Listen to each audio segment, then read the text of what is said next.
Vigigurms? Vigigurms. Need, Oh, I'm so stupid. Okay. Have you ever felt stupid because you did something stupid? And then that's the end of my sentence. Okay, so I'm going to do my best to explain this. So, hi, I'm me. This is a book. This is a book I use to write a bunch of D&D stuff. This is one of my many D&D books. I have a lot of books with handwritten notes and all that inside of them and stuff about all my D&D notes and what have you. And I was just looking at this, and I keep having this problem where I'm like, man, I need a way to keep track of what page in this book I'm on, because I find I like write notes about what I need, and then I will always just I have to flip through it and figure out where I'm supposed to go. And there's like no way to figure that out. There's no way to solve this problem. And I'm like, well, maybe I could just like buy a bookmark or something. Now, if you're looking at the screen with your eyes, what you'll be able to see is this little sliver here, which comes with the book. And the idea is that when you open the page of the book, when you want to stop, you just put this on the page. And I'm like halfway through the book and I haven't used it yet because I'm an idiot. And right as I was mentioning it, because I was closing this, because this is my D&D stuff. I have D&D tonight, so I have all my all my maps and stuff, and I have my notes. And yeah, good job, me. Good job, me.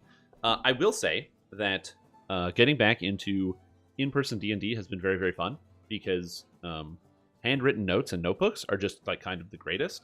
I have a whole bunch of these just books that I've bought over the years of just like pages and pages of notes of just like dungeons and different things.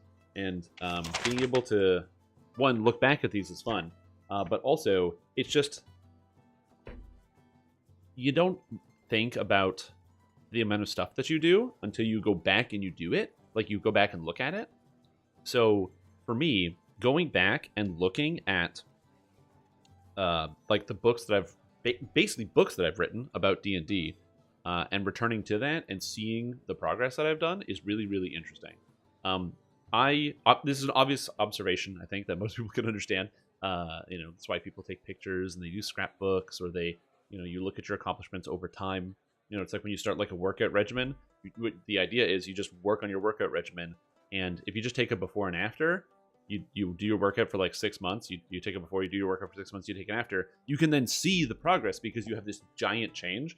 The giant change being like books full of notes. In this case. And so that's obviously not a unique observation, but it is just still neat every once in a while to see the backwards progress, to look behind you and see how many miles you are down the road, as it were. Anyway, philosophy aside, video games, Dungeons and Dragons, what's up, everybody? Hey, it's me, your guy, Strimtom. Today, we're going to be talking about Dungeons and Dragons. Now, when it comes to talking about Dungeons and Dragons, we got a lot of different options when it comes to the dungeon, the dragon in particular, that you can choose to use.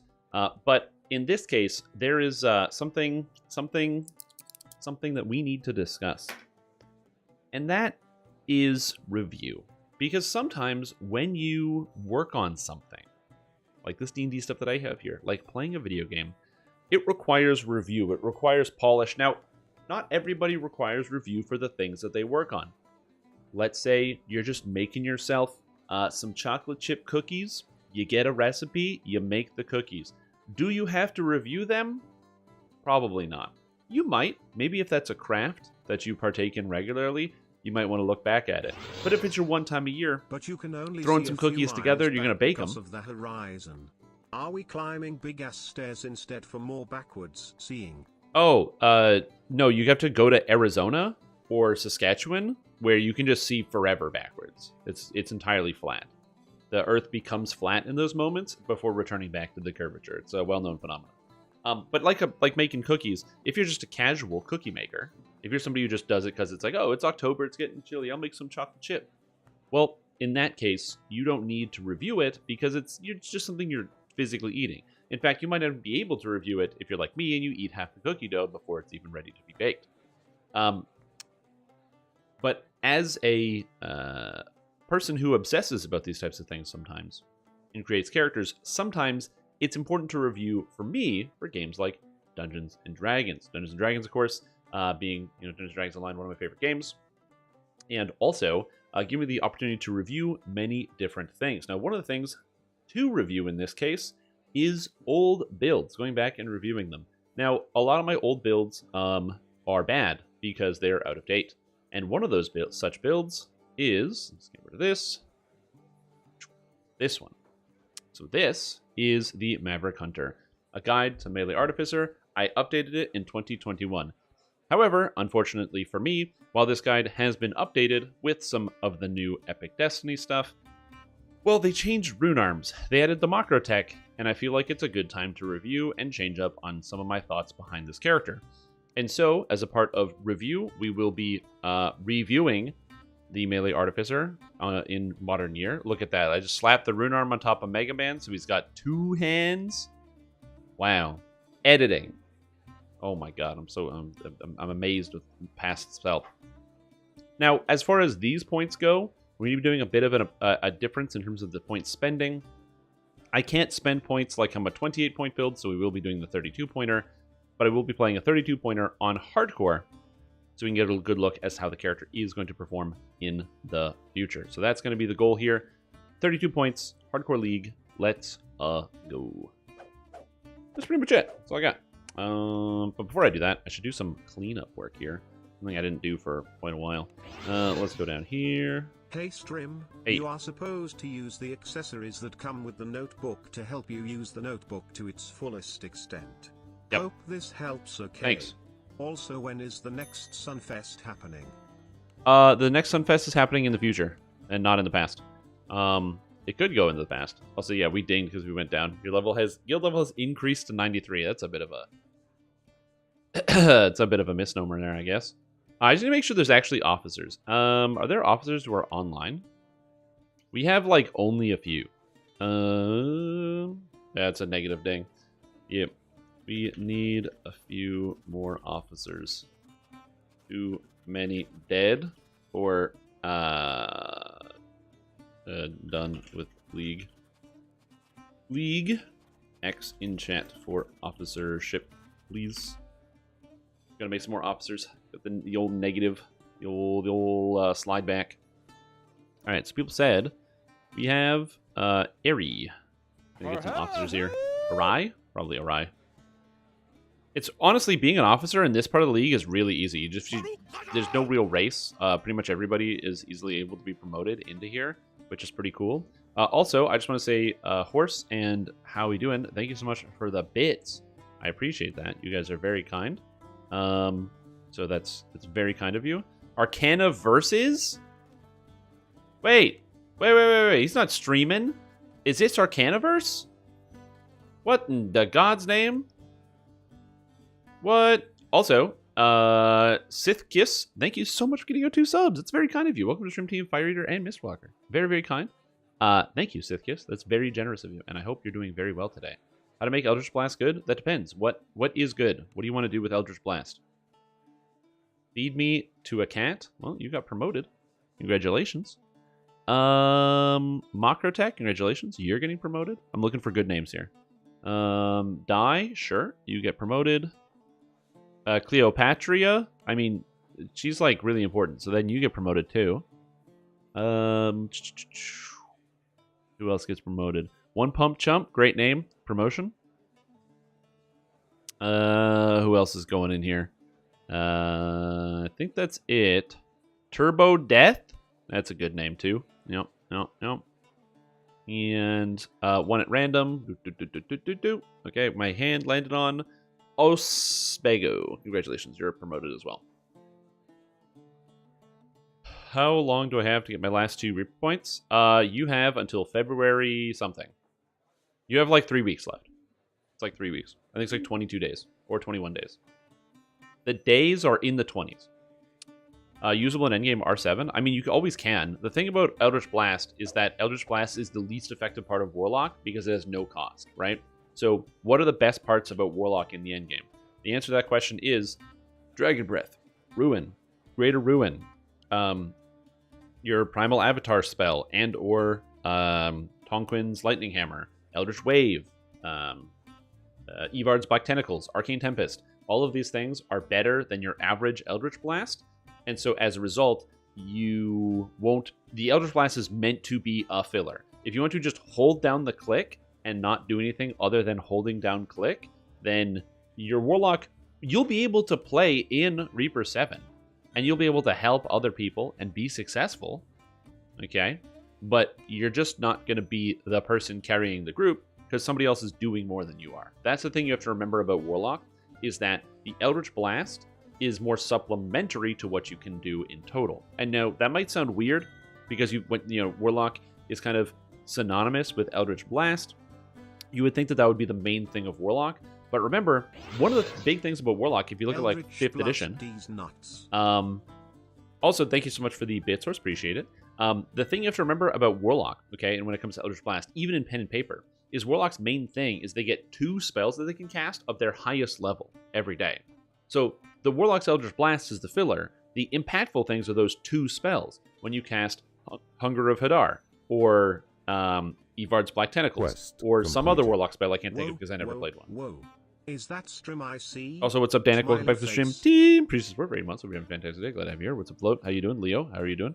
What happens to RXB soon? Been under a rock?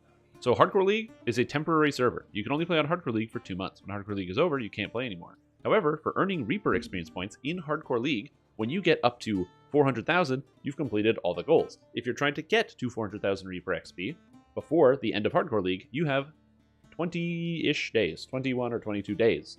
That's what we're talking about, Leo Solana. So yeah.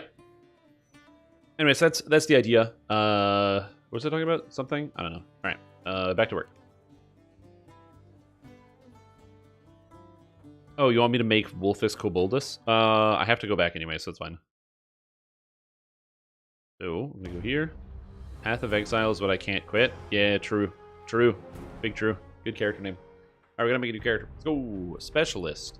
Artificer. There's no archetype. I wonder when we're gonna get an Artificer archetype. What if we got Dragon Artificer, who's like a Dragomancer, who like creates body parts or something with Artificer?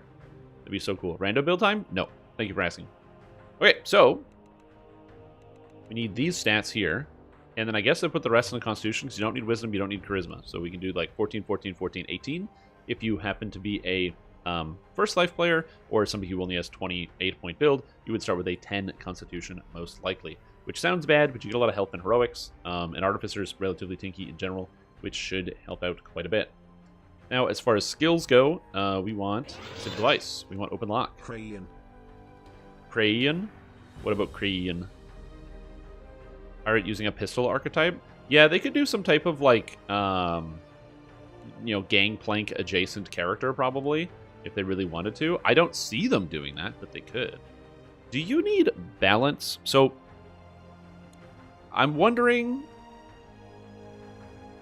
if the right move is to go single weapon fighting while leveling, but I think it is, because single weapon fighting is the only way to get... I think you do have to level with single weapon fighting, and they take two-handed fighting on a first life character. If you had past lives, you would probably do two-handed fighting going up, but because I don't have past lives, I think I'm going to have to do single weapon fighting going up, which is unfortunate, but it is currently the case, I believe. So we're going to go ahead and do that. I'm also going to get the build-up on my screen, so that way I actually have it, so I can use it as a point of review, so I know what to edit and change about the new version. The skills I don't need to worry about, because the skills are really easy to adapt, but yeah. Also, Horse, thank you so much for getting us 6 subs. That's very, very kind of you. Appreciate that. Welcome to Stream Team Trilogy, Symbiart, Mystic Dragon, Little Mama, King Super Smex, Insipid J, and Ignorus. Thank you so much. I really appreciate that. I hope you're enjoying your day today. And again, the generosity is massive. I really appreciate it, and I hope you're doing well. That's very, very kind. So thank you. I really appreciate that. I hope you are doing well. I hope your day is going good. And I am grateful for the support that you're showing me and my channel and the other people that are in the channel. And all the things that are happening in and around the things that are happening. A Blade of Armor. I don't want Conjure Bolt. I guess I take Resist Energy. One of the things that you have to remember about Artificer is that actually getting the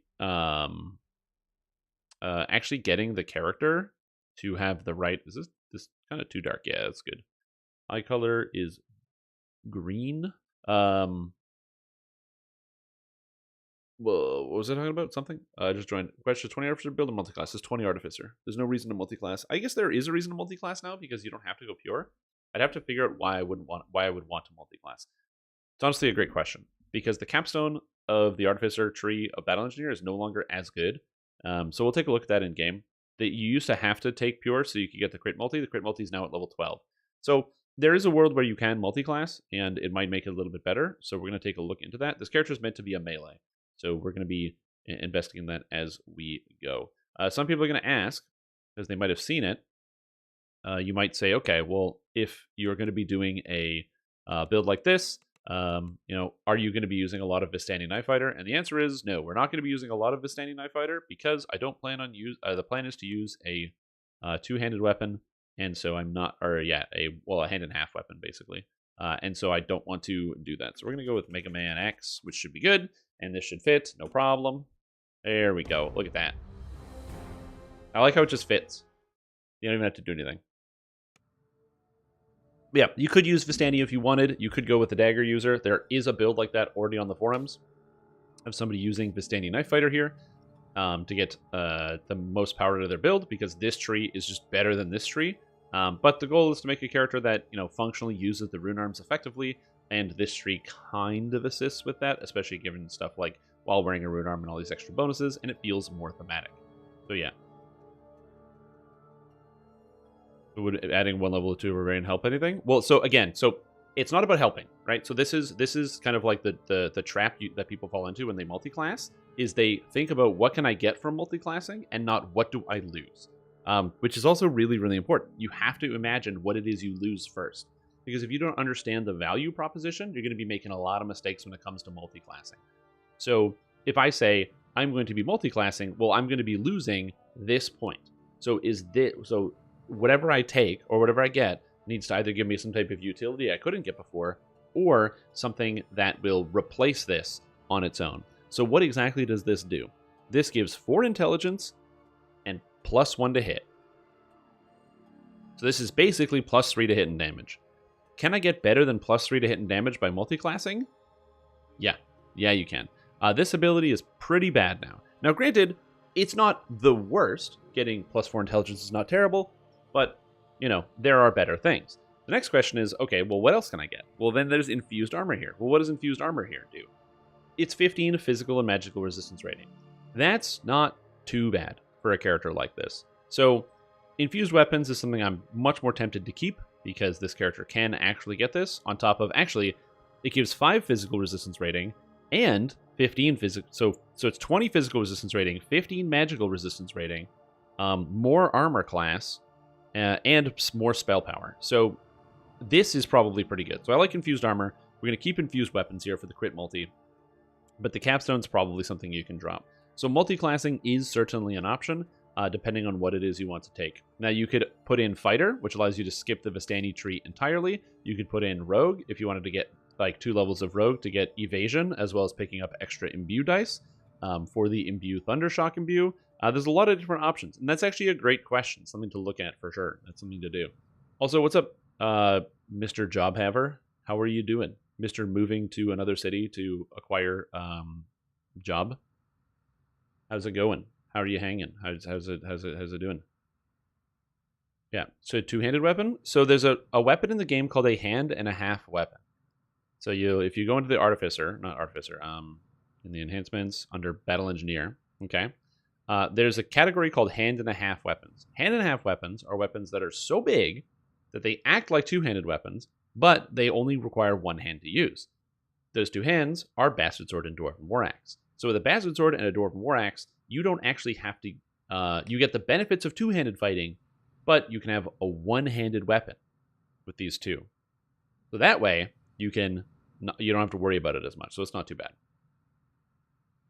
Okay, so what would I get if I multiclassed another character for any individual reason? So Rogue would literally only give the Assassin tree, which is not amazing. Ranger, I can get basically nothing out of. Druid, for sure nothing. Fighters on the table. Favored Soul, usually good as a multiclass, not great for this character. Warlock is not bad with the aura, and so that's definitely something to think about, because this character can use Arcane Warrior very effectively. So taking a level of Warlock can feel very good. It doesn't feel thematic with the character, which is also a bit of an issue, but it is something that could do. Fighter makes a little bit more sense thematically. And 1 or 2 levels of Fighter would give more feats. The question is, well, what more feats do you want? And that's where we start to run into trouble. Now, Fighter does come with the ability to get more Tactics DCs, and I believe Kensai even became cheaper. So we have extra action boost is also just generally nice and something to use. In Tier 2, you have cheaper Tactics DCs, which is also nice and became pretty useful. 2 levels of Fighter is an interesting idea. Get you some extra damage because you can get +1 to hit, as well as +1 to hit and +2 to damage if you wanted out of the tree, and then getting access to Action Boost Haste, which is quite good. However, something you have to remember about Battle Engineer is that Battle Engineer already gets Action Boost Haste, so you actually don't even need Kensai either. A lot of people will take it for Action Boost Haste, but you don't really need it when you have Battle Engineer already. So we don't really care too much about Fighter either. So you could take a level of Barbarian, but Barbarian, again, also does not do a whole lot. So I'm becoming less and less inclined to multi-class because I just don't know what I would get if I actually took a level of another class. I'm trying to beat +3 to hit and damage, which doesn't sound amazing, but honestly, there are not a lot of other great options. Alchemist gives a bunch of trees that don't do anything for the weapon type. Paladin, I mean, your character is not lawful as it is right now, but I could make the character lawful if I wanted to, and then use Knight of the Chalice, but there's nothing really there. Sacred Defender, there's nothing really there. You could take a level of Wizard, which gives access to the beginning of the Eldritch Knight. And Eldritch Knight could just grant extra physical and magical resistance rating, especially, or even just Eldritch Strike, having an extra cleave. It's not the worst, it's not the best. And again, I'm leaning more towards 2 Rogue, where 2 Rogue gives access to Assassin for the extra Imbue dice, where you can get 4 Imbue dice for 2 levels. Now, or 3 Imbue dice. Is 3 Imbue dice better than 4 Intelligence and +1 to hit and damage? Genuine question I don't really know the answer to. However, pardon me, I don't have to make that decision right away, but it is something to think about. It is something to think about. So I don't have a reason to multiclass right now because I feel like multiclassing, it just doesn't add a lot for the character, thematically or numbers-wise, because Battle Engineer does give you most of what you want. Additionally, you have to think about where you're spending your points. So if I'm playing this character, well, if I'm spending my points in the tree, I'm probably using mostly Battle Engineer with a bunch of Renegade Mastermaker and a bunch of Arcano Technician. Arcano Technician, actually, am I using any Arcano Technician? Probably not. I actually think I'm probably using 0 Arcano Technician. So it's just realistically these 2 trees. And then maybe like Fate Arc Illusionist for You've Got My Back, which gives extra defenses in terms of Shield and Night Shield, and a level of Wizard would allow me to use both Shield and Night Shield, like for easy 10 PRR MRR. So that is an option. Plus, I can get an extra feat if I really wanted to. Do I want one? I don't know. So yeah, so that's the it's a complicated notion. How does the ability score modifier work when you pick it up? It uses the highest one. So there's 2 different. It doesn't matter what the numbers are. They don't add. They don't multiply. It just uses the highest one. That's all you need to remember. So if one says 1.5 and the other one says 1.2, it uses the 1.5. They don't add, it just uses the higher one. Renegade Mastermaker, also pretty nice because you can get access to Constructive Conduit for a bunch of defense, as well as maximum dexterity bonus. You've got Embed Component for a crazy amount of defense. So I'm really not feeling the multi-class right here. If people have good suggestions for multi-classing, then we can talk about it. Again, probably if I had to pick one, I would choose like maybe Wizard, but that would be basically sacrificing points out of the Warforged tree in exchange for points in the Eldritch Knight tree, which would then also give me an extra feat and potentially the ability to use You've Got My Back for even more tank. But again, I don't know if that's even a good idea. So we're kind of like, I'm on the fence about that one. I haven't made a decision yet as far as whether I want to do something like that. So the goal for this is to make a character that is going to be replacing my Maverick Hunter build. It's the Maverick Hunter Redux, because they've added the Macrotech tree and made several changes to Rune Arm since the last time I played. So I wanted to get a chance to really feel how that was going to go. You find yourself what's up, Vibeflex? How you doing? Guard, how are you? Ninth Pawn, hello. How are you doing? How goes your wand build in Path of Exile? I have Master's Touch, so I can just use longswords. I have tools? Yeah, actually, I do need +5 tools. I don't have any. I don't know if I want to use +5 tools because I, kind of want to evaluate the character as is, but then I'm also like, yeah, why not? The Sahuagin are winning. It just makes it easier. However, and +5 tools are really easy to acquire from most players because you can just buy them off the auction house. I assume most people are pricing +5 tools pretty cheaply, but I honestly don't know. Have I seen Zvidigor? Yes, I have. This is the difficulty with people coming in later, is that I talk about something on stream, and then people come in later, and then they haven't seen what I've been talking about on stream, and then I have to reiterate what I've already said. So yeah. They don't? Oh, good to know. Where's my robo-horse? Reference YouTube where you can roll back. Oh, I should actually get the YouTube chat out. I wasn't looking at it. More dang technology. Hell yeah, tuned in. Was time to fix my arty life. Yeah, melee arty right now. Probably say it to New York types. No more melee ranger catchers. Please get some melee love in DDO. Matthew Galbraith, I hope you are aware that melees are, by a no small margin, like pretty much the best thing in the game right now. But it's okay if you don't know that, and that is fine. I'm just trying to but I do want to do my due diligence of educating people that melees are by no small margin like the best things you can play. They're very, very good. Now, the hard part about that, or the hard part to swallow about that statement, is then you go, yeah, but I go and I level and I get smoked by people who are leveling and I can't even get a single attack when I'm attacking people. I everything is already dead. And you know what? True. Genuinely is a problem for the game where if you are playing as a ranged character, or a melee character, and you're leveling, there's a good chance you're going to find yourself not even be able to play the game if there is a good caster in your party during the leveling process. But that does turn over when you get to a higher level, so, it's interesting. It's the complicated part about... There's a complicated part about,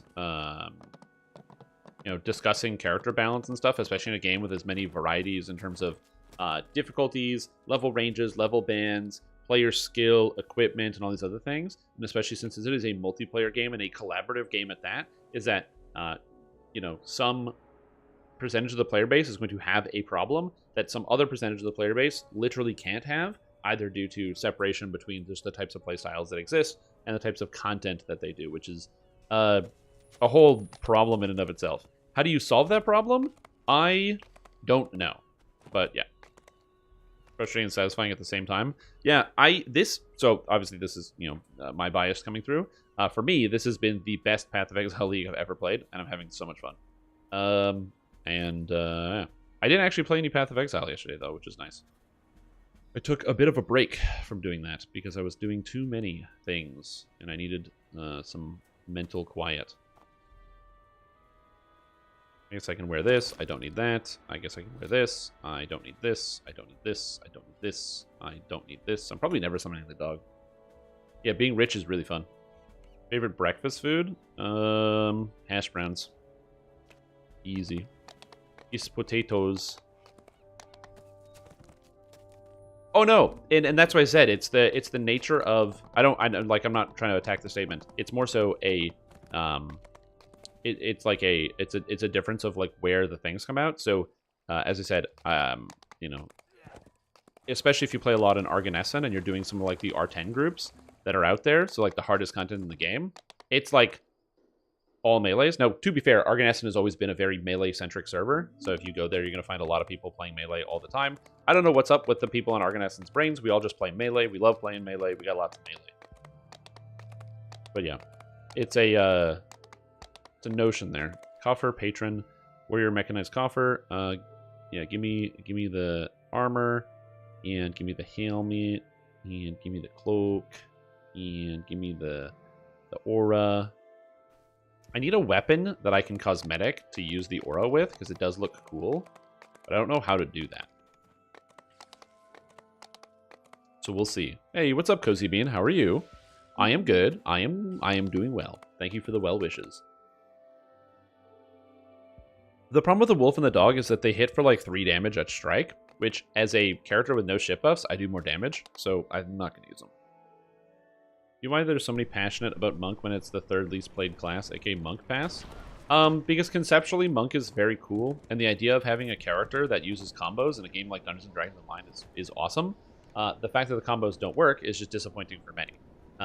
So I think that it's also important to note that a lot of Monk players are probably the most passionate players out there in DDO, because I think that a lot of people, they'll convert to another class if something changes. So like, if Wizard changes, you can kind of just convert to Sorcerer and call it a day.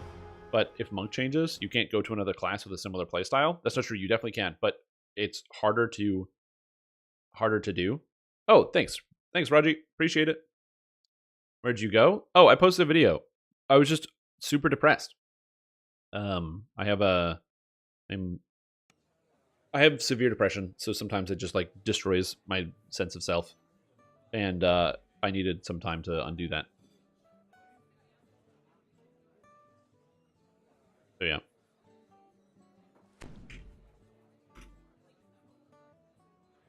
Yep. So I had to just manage that for a little bit. Where are you, Mega Man? Where are you? Oh, there I am. Promote. Beautiful. It should work. Guild invite. Thank you. But anyway, I'm here. I'm not going away. I just needed some time to get through it. No, Gino is still tripping targets. Low HP makes him a priority target. See, yeah, you say that, but I don't believe you. But yeah, I am back. I streamed yesterday too. We're gonna be continuing the streams, by the way. So yeah, I'm not going to be going away anytime soon. I just wanted to, or not wanted to. I need to take some time. I did post a video about it. I just didn't post it on the main channel because the main channel is for specifically like DDO content and things that get people excited. So I didn't want to kind of, you know, it was more of a personal thing. So I felt like it would be more something where people who are in tune in different sources would be able to find. So I put it on the second channel as well as in my Discord as well. Quest completed. There. So yeah. Need a training montage? Yeah, absolutely. Well, it's like the thing that I said. Also, Borelli, welcome back to the stream team. Appreciate support. Having a fantastic day. It's the thing I said that in the video is the feeling of like there's nothing you can do. Right? That's one of the biggest problems with like being depressed, is just that feeling like there's nothing I can do. Like you feel like you're stuck and you're powerless against what's happening. That's not what's happening. There's lots you can do, but it's the feeling like that's the case. Oh my god. 111 thieves tools? Nice. Thanks, dude. Appreciate it. Oh, I'm rich, baby. Anyway, so that is one of the reasons why, like, I'm okay talking about it, because I want to make sure that people know that, like, if you also have this problem, feel free to talk about it. But also, yeah, it's a complicated issue. It's complex. I need search. Always take the search. I'm always worried about not getting enough search.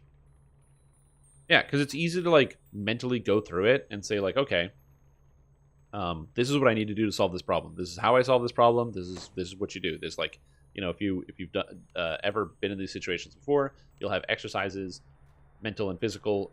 You'll have I need XP. Do I have any XP in here?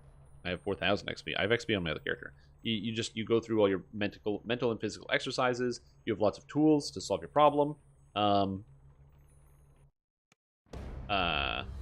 But the problem is getting to the place where you can use those tools to solve that problem. And that's the hard part. So yeah, so we're good. It gets way better the more lives you get. Yes. Also, fun fact, Monk is also not bad. That's the other thing too. But Monk can feel clunky, and also half of the things that Monk can do are useless, which is another problem. Like, there's basically no reason to use the combo system. Now, before somebody says to me, they go, Strim Tom, there's lots you can do with the combo system with Monk. Obviously, there's Earth, Dark, Earth. And it's like, yeah, okay, fine. Name the one thing out of like 30 combo moves that's useful, that most people don't even know about. Go ahead. Pick the one thing. When I say half of the things don't do anything, I'm still right. So it's fine. And then again, it's the reason why a lot of people get frustrated, is because you have a whole class of so many things you can do. Now, are there a lot of classes with things that don't do anything? Yeah. Look at like spellcasters. Like, probably half of the spells that spellcasters use also kind of don't do anything. So, like, if I look at the wizard spellcaster list, you know, when am I ever going to be casting, like, Fog Cloud? You know? You can use Fog Cloud. It's not the worst. When am I going to be using Ghoul Touch? It's not terrible. It has a function. It paralyzes a single creature. But there's better options. When am I going to be using Sea Invisibility? It's not terrible, but really doesn't have a purpose. Touch of Idiocy? So yeah. So there are certain circumstances in which these can be useful, but not all the time. Every limit is raised, but then it kicks you, lose the energy with those things, it drains you. I'm glad you're back. Yep, that's how we're doing. Exactly, that's the main issue there. Water pause water, spell cost reduction. Fire pause fire, skill boost stacking. All right, and so how many times do you use, just straight up, if you've played a monk, how many times do you use water, positive water when you play monk? Just how many times do you use it per past life? If you don't play with any other players, useless, literally useless ability, totally functionless, can't do anything. And if you do play with other players, you have to hope that everyone's going to stand together and actually use those abilities at the same time. And you also have to remember to do it. Also, at endgame, spellcasters don't need the minus spell construction. They build to play without it. So unless you're playing in like a static, you're not going to use it. It's a really good buff that kind of has no purpose in current DDO. Exactly. So, again, it's not that the abilities can't be used. It's that you don't really have motivation to use any of them. And so they become functionally useless. Because the use case is, like, impossible to find. Knowing exactly what to do and not giving enough fucks to actually get off your ass and do it? Yep, exactly. But I'm back. I needed to take the time to just, like, completely 100% step back and let my brain fully and totally reset. Why does this look like garbage? Anyway, let my brain fully and totally reset, and we are in it. So I'm feeling pretty good. But we're getting back. But yeah, we're getting back.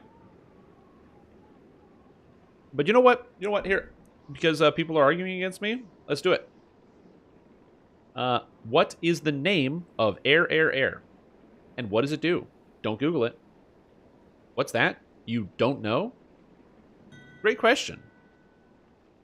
Air. It's one of the first abilities you get. What is it? That's right. Because it's useless. It's totally useless. Look. So, here's all the finishing moves. There's Storm Strike. Where is it? I don't even know. Gathering Storm. Reduce target's hit ability by 15%. I bet that doesn't even work. Or it definitely doesn't reduce hit chance by 15%, because if it did, that would be pretty good. Raging Sea. Enemies' attacks are slowed by 15%. I bet this also doesn't work. Breath of the Fire Dragon, I think most people would know. Trembling Earth, +2 crit multi. Some people will know this one. Healing Key, people know that one. Grasp of the Earth Dragon, functionally useless. Dance of Clouds, functionally useless. Align the Heavens, functionally useless. Walk of the Sun, only useful when you're playing and there's a rogue in your party and your rogue can't disable the trap, so you get them with Walk of the Sun and then all of a sudden they can disable the trap. And Moment of Clarity, actually usable, and it's especially usable by Staff Monk, specifically because Void Strike is a 3-second cooldown, and enemies or shadows cannot exist without light has a 5-second cooldown. And that's it. All the dark ones are completely unused.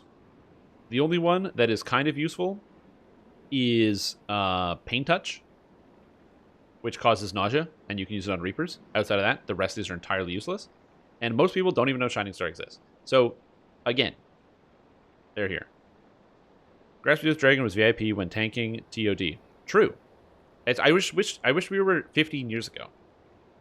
Right? Like most of the people in chat who wish they could go back in their life 15 years, I too wish I could go back 15 years to when it was good. But unfortunately, time moves forward, and you got to pay your taxes. So pay your taxes right now, because you were 15 years behind, or you're going in the slammer. Again, so that's kind of like the issue, is that Monk is very cool, and has a lot of really cool abilities, but the really cool abilities just kind of like, they're meh, and they're eh. So a rework would be nice for Monk in the future. So that's why people get passionate about it, is that it has a lot of really cool effects that you don't entirely use. And, you know, it's not like that big of a list. Earth, Wind, Fire. Has Anna ever used it? Yep. I have. I mean, I listened to it. Can I forward my taxes to Horse? Yeah, you can. Yeah, the hell is Shining Star? It's Earth, Wind, and Fire, dude. I was like looking for the Artificer Trainer because I'm so not used to doing it.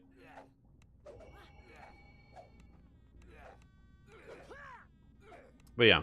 Also, the other thing too is like monk players that like are in denial about the state of monk finishing moves also are doing a disservice to themselves, because they're basically just, you know, they're being like, no, that's fine, everything is powerful and good, so it's like, all right, and then don't buff it. It's good. Monk players said it's good, so you don't need to make any changes. Like, monk players just confirmed it's actually very good. Okay, so we are going to be getting Kinetic Discharge. I'm going to be using Mighty Slam, and I'm going to be using Battle Fist here. Probably not Battle Fist, but we're going to be going up here. Oddly enough, you want to go with Battle Engineer because you want to get access to Action Boost Haste. You also want to get access to Caustic Strike, Shadow Defenses, and Thundershock Weapon. The problem is that doing this is expensive and hard to get up this tree. But I want my Cleave first, so Kinetic Discharge is kind of the way to go. So that's what we're going to be getting. It's a Frontal Cleave that helps do a lot of extra damage, and even putting points into it does increase the amount of damage it deals, so it's not too bad. So we're going to grab the Amp here. I could take Cure Mixture, Cure Wounds Admixture, but I don't really feel like it. So we're just going to go with PRR here. Grab Kinetic Discharge. Now my character has a Frontal Cleave. Frontal Cleave, very good. Very good. Like Frontal Cleave. Like that. And then might as well just grab a Familiar here. Grab a Dragon, because dragons are cool. Go with it. But yeah, it's like, it is okay to say I like something, I like a class, while also being realistic about the expectations of its performance and saying, I like it and I enjoy it. Also, this thing is not that great. Those two things can exist at the same time, because by getting better at recognizing, you know, it's just like real life. Getting better at recognizing the things you need to improve means you have more ideas as to way you can improve the things that you have and do. Don't that make sense? All right, open group. Yeah, I can open the group. That's fine. I can do an open group. I've just been meandering about getting my stats. I guess I will take Curative Admixture in case people need to get cured. Other than that, it's not going to matter too much. This character is going to use Bastard Swords. I don't think I have any. I'm going to check, but I don't think I have any. And I got to buy some spell components. Yeah, like, the thing about Sacred Fist is that Sacred Fist is not as good in DPS as, like, Monk and other classes. But the things that Sacred Fist does function. It works. And it feels good when you use your abilities. Like, other than Keybolt, which feels bad for basically everybody, Ninja Spy doesn't the Flame Wave just feels good. Smudge. I can solo epic cards with it. Yep. All I have to do is go into enhancements and hit reset all trees. Then spec into a real tree. Exactly. That's why it's so good. Is this softcore? This is the hardcore server. There's no core harder than this one. No, well, not right now anyway.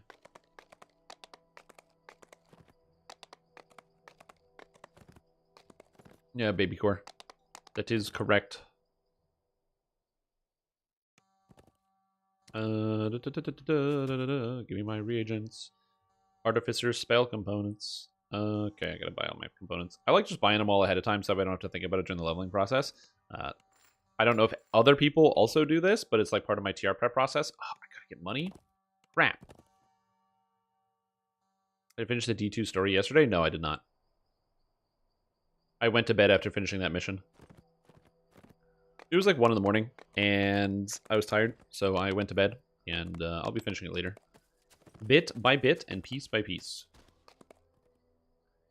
Up at the end game? Yes. The problem with Sacred Fist is it just doesn't scale the damage hard enough, which, again, is not, like, the worst. It's meant to be more supportive.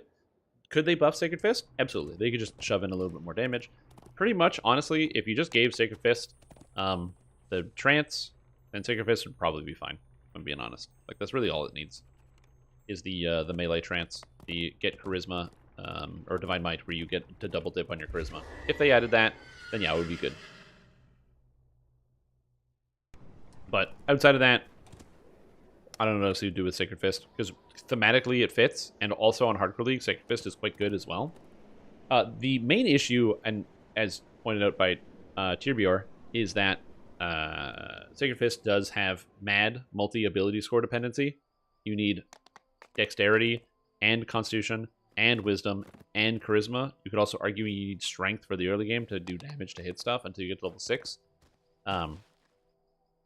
So yeah, and then if you don't have any intelligence, you have no skills. Like, it's the kind of character that would start with a 12 across the board. Not because it wants to, but because it needs to. And that's a very difficult thing to do. But if you have tomes, well, now you can start with a lower dexterity and take all of the dexterity-based feats. Cool. And then you can also start with a lower wisdom. You can actually start with a 20 charisma. You can start with a higher constitution. You can start with all these places. The solution that I've had to Sacred Fist and a lot of characters in general is dumping constitution. But it takes practice. But does Sacred Fist need wisdom? You need to be able to cast spells.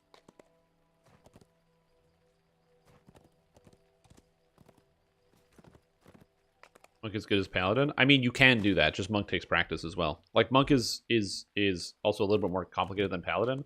Paladin is walk into the room and bash everything, and Monk is slightly more complicated.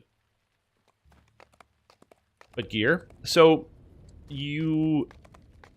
I think context is important, and I think maybe I wasn't good at giving context here, so I apologize for that. If you gave somebody a brand new Sacred Fist, and they just got started, they wouldn't be able to cast spells unless they put points in their wisdom.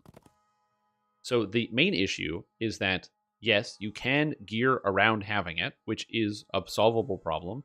But if you start with like an 8, you would need like a +3 to be able to cast any amount of spells. And even if you did use like, try to get like a +3 piece of gear, you're not going to be able to do that until around level 5 or 6, assuming you're trading with somebody. And you also assume that you have like the intention to be able to do that. And even if you do, you don't really have any spell points to be able to do that. Like, again, this is why we were having the discussion of like gear and knowledge and past lives really play a huge role, because if you have those things, then you can be a bit more conservative. But if you don't, and let's just say you think Sacred Fist is cool and you click it when you log in, if you don't put any points into wisdom, there's a good chance you're not casting spells till level 7, 8, or 9, even though you unlock them at 4 because of the limitation on needing to have wisdom to do that. Or you put points into it. Okay. I have Giar's Boots of Dashing. Beautiful. I have gloves, apparently. Beautiful. Is that all the equipment that I put banked away? Good job, me. Salt Iron Targe, Corroded Iron Lenses, Cinder Fingers, Diamond of Strength, Blasting Googles. Yeah, I really didn't put away a lot of gear, did I? That's okay. I have the Dead Ringers, which is kind of cool. I do have a Muckbane, which is also not terrible. That is also an option. I think I will take the Muckbane, because why not? I'm not using it anywhere else. Yeah.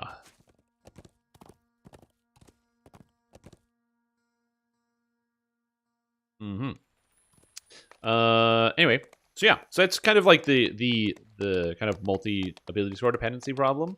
Now, as I said, if you have tomes and equipment, it's not a big problem. Let's say you have like a sorted out gear set, where your character is using... in 1 second, permaban.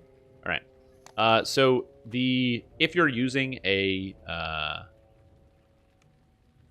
already preset gear set, then you have no issues whatsoever, because your preset gear set will allow you to just like sort out all your wisdom ahead of time. Say you've got a level 3 gear set, or you've got a level 5 gear set from Feywild. Again, no problem.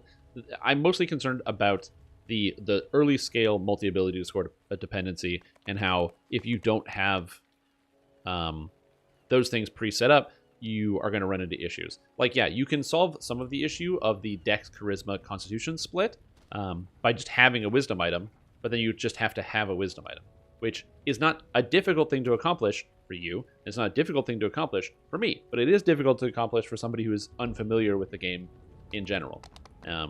And what happens a lot, and again, this is not me referencing specifically you, just happens to a lot of people, is it's very easy for people who play video games to assume that the step should be, well, then that's just a learning point.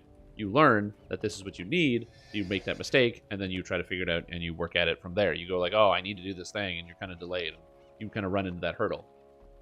But the problem there inherently becomes is that that's just a point where somebody goes, like, I don't like this. They struggle and they get stuck and they turn off the game.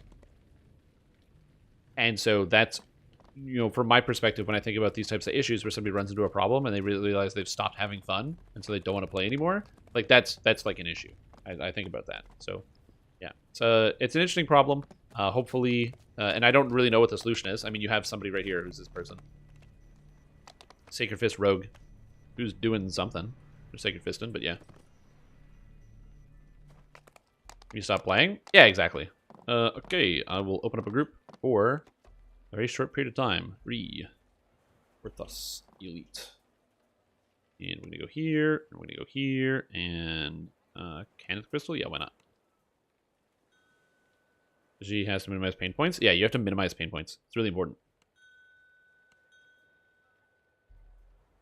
Very important. Because yeah, every single time somebody goes, ooh, I don't know about that, and then they think about stopping playing is bad.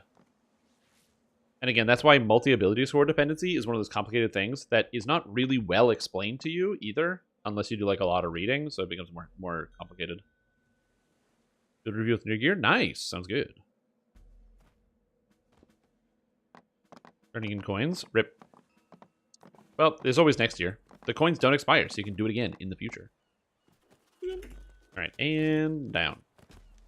Let's go. Let's go. I'm talking about trying to do Windows 11 has live captions for the audio stream. The stream has optional subtitles on my end. Nice, that's actually really, really good. Unfortunately, that is not built into Twitch. It's built into YouTube, but unfortunately not Twitch, which would be cool if it was. So we don't have any way to do that. But it would be cool if it was built directly in. Where the Caneth crystal is hidden.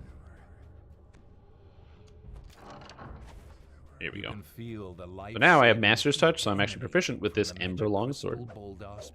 At some point I'll probably have to upgrade this, but not yet. Single weapon fighting, right? Yeah, I got the combat style.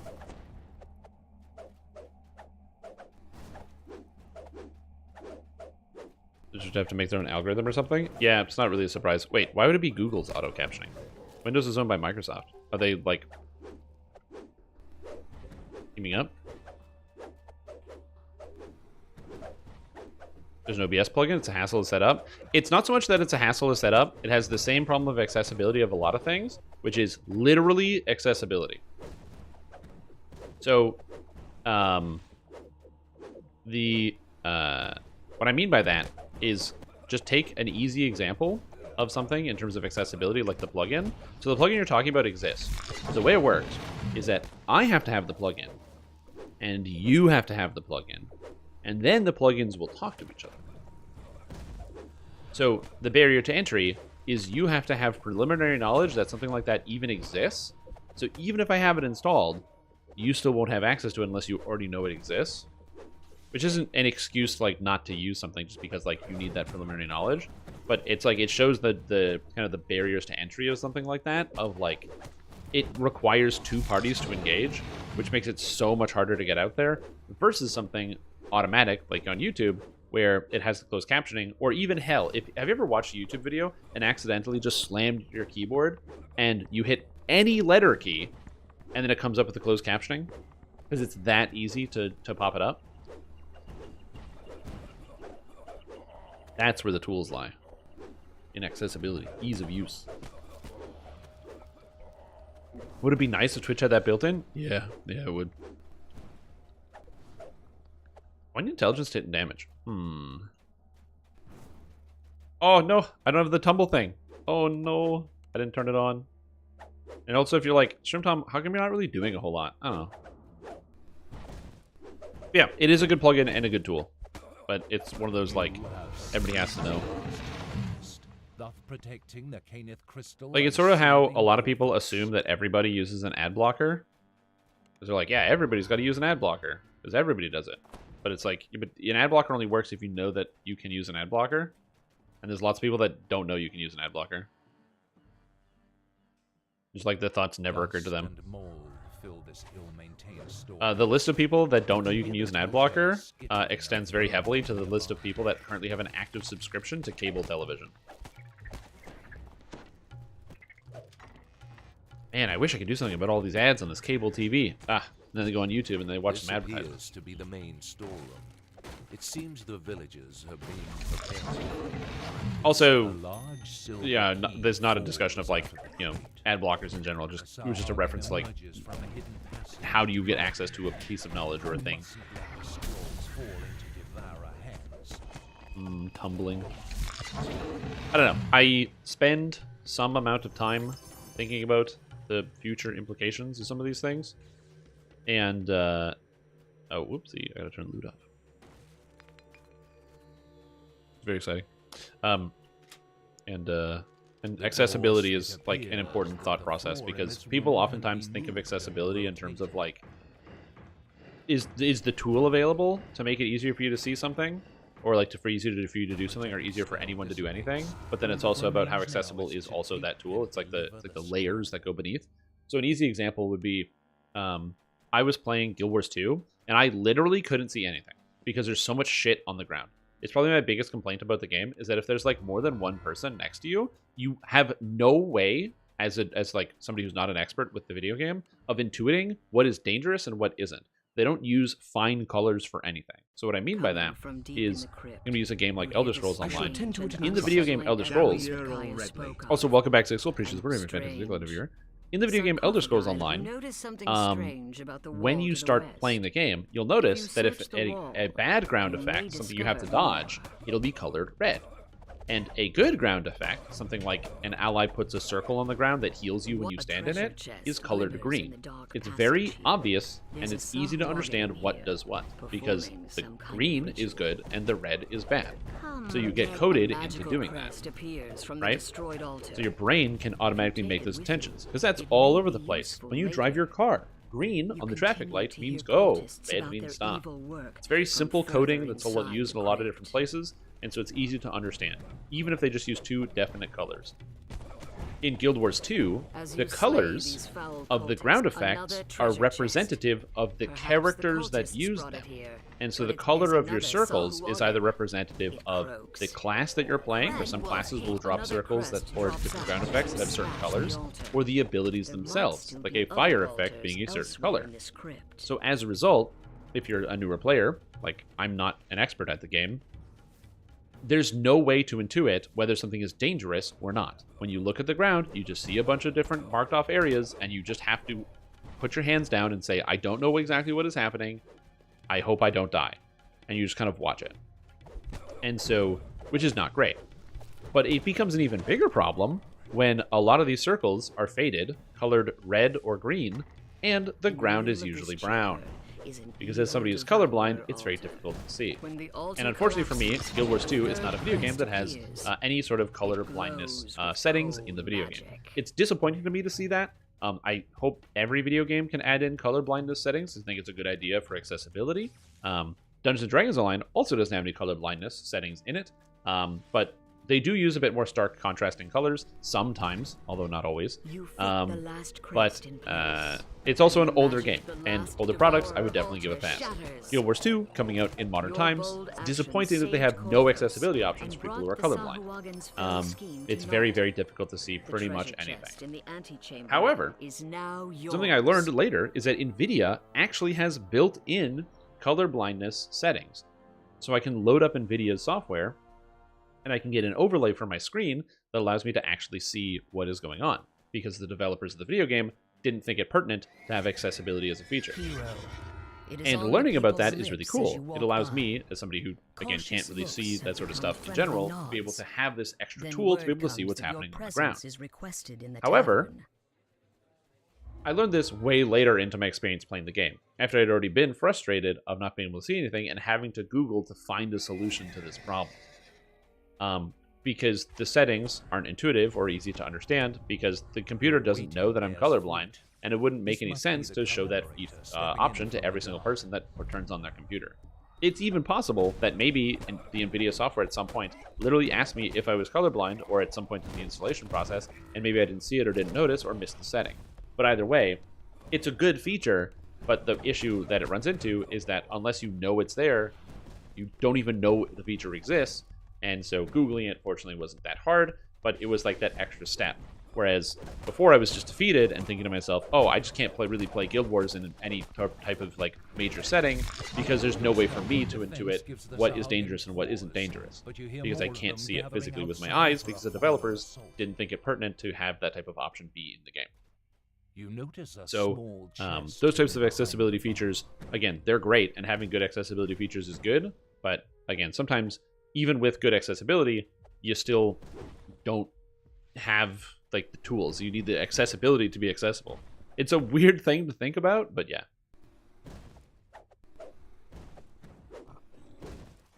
Why these questions are difficult, and why I'm happy that there are people out there that are in like video games industry or other different industries who do actually try to think about and tackle these problems on a semi-regular basis.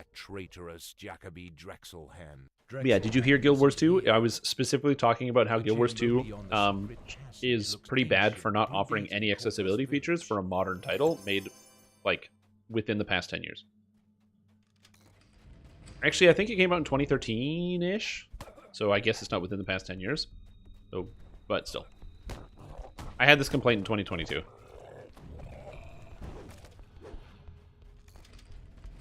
But yeah.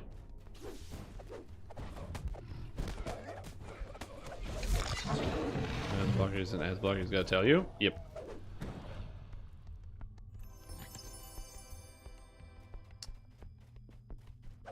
The games that came out that have line accessibility items. Oh yeah, 100%. And again, it's just it's something that's nice and obviously affects a lot of people. I often find this like shocking as well. Like I feel like this is something that would have gotten addressed sooner, because like color blindness is like, you know, a trait in that's carried on your Y chromosome, which is one of the reasons why a lot of men have color blindness, and it is very rare in women because it's on the Y chromosome. So it makes sense that men would have this color blindness trait. And also, a lot of video game companies still target men as their primary audience, and yet then also have no accessibility features. It's very confusing to me that there were games that do that, where they're like, it's just, you know, they know the audience, they have their metrics, or at least they target their advertisements and their campaigns and marketing towards their audience that they should have or that they are aware of, and then don't have those features. Again, I find this stuff just interesting. Media, marketing, business, buzzwords. Speaking of buzzwords, Harbor next. I hate the rest of Porthos. Bringing the light. What's up, Chris? How you doing? Lamania is today? Is it? I don't see a Lamania. Is there a patch note somewhere? Also, I don't know my build. I'm following my own old build guide, and I'm going to make some comparisons and adjustments as I go. Insightful reflexes. Okay, so I get Insightful Strike, so I get Intelligence to hit, which is nice. I'll take that. But yeah, Lemon is, I can't believe how calm every deserved Leonard Drexel is by trying everyone in Korthos. True, he does seem very trustworthy. Can you mute the stream? That's yeah, because it turns out it needs to hear it. The trick, Flight Saber, is you can mute the tab. Don't mute the stream. Oh, do we? Oh, it is happening. Posted a minute ago. Oh, hold the phone. Oh, hold.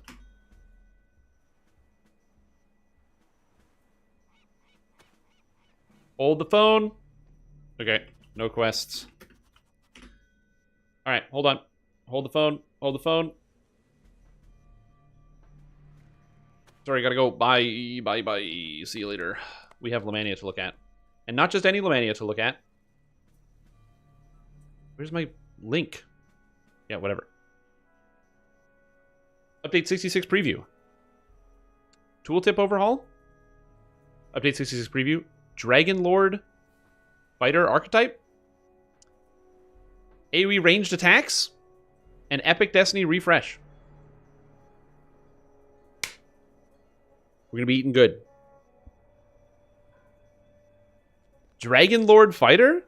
They're making a fighter archetype? A Farchetype? And it has to do with dragons? Whoa. Aua ranged? One of the most annoying parts about ranged attacks is that they have no AoE. The player base has been begging for AoE for a long time. It's one of the worst things about playing ranged characters. Epic Destiny patch? Tooltip overhaul? So we're going to look at the thing that you guys care about the absolute most. That I know you guys care about the absolute most. Starting from the top, tooltip overhaul. So, we're going to read this. Post is from Tonquin. I'm going to keep saying Tonquin, and I hope that's right. Hi all. For Update 66, we're embarking on a bit of a spring cleaning pass on how DDO generates tooltips. So, action lines other than descriptions are now in a bulleted list. There's now an empty space between the automatically generated stuff in the description. Duplicate information, such as duplicate cooldown line when hovering over a spell book entry or spell information in the enhancement tool trip, has been removed. Nice. Save information is color-coded. Spell resistance information is color-coded and only present if the check is active. You only spell resistance if the ability needs it and not a no. Cool. If you have spell material component eschewed, it now reports it, so it doesn't just display you don't have spell components. It'll actually just get rid of that. Cool. We no longer display SP cost of 0. HP costs are now reported in red and key is yellow. Abilities that are self-targeted now say toggle ability instead of target self, which, while technically true, isn't helpful. Fixed a bug where druid abilities had the wrong DCs. That's all the druid attacks. Amazing. Fixed a bug where projectiles had the wrong DCs. And anti-requisites now display enhancement trees and destiny trees. Beautiful. Amazing. So, beautiful. Great change. Literally just great quality of life. All right, we'll look at the Dragon Lord fighter. All right, Dragon Lord. So, this is the Dragon Lord fighter, new archetype for fighter coming out with the anniversary. Based on the Dragon Lord Prestige class from 3.5e's Dragon Magic book, the Dragon Lord is a fighter archetype that models their tactics after the ferocity of dragons to demoralize and subdue their enemies. They excel in crowd control, defense, and draconic power. Okay. So it's a fighter that loses Kensai and the shield tree, Vanguard, but gets Dragon Lord and Ravager. This is a modified version of Barbarian's Ravager tree, which does not give or rely on rage. You cannot spend points in both this tree and the Barbarian's version of Ravager at the same time. Now, this is very cool, because when you think about dragons, right? Dragons have an aura of fear. They are all about fear. They inspire fear. They're high charisma. And Ravager is also about fear. They have an aura of fear. Their capstone is literally an instant kill based on fearing someone to death. So that's very cool with Dragon Lord. I don't know what Dragon Lord is, but I'm assuming Dragon Lord's about dragons. So class features dropped. No Kensai or Vanguard trees. Dragon Lords do not inherently get shields. Okay, so they don't get shields. All right. And instead of a fighter bonus feats at 1, 8, and 16, you get a Draconic Aura feat. Interesting. However, they get good will saves. Okay, so they don't get shields at all. So this is not a tank tree. This is, if you're using Stalwart Defender, this is a two-handed tank or a two-weapon tank. Let's look at the new feats. Draconic Aura.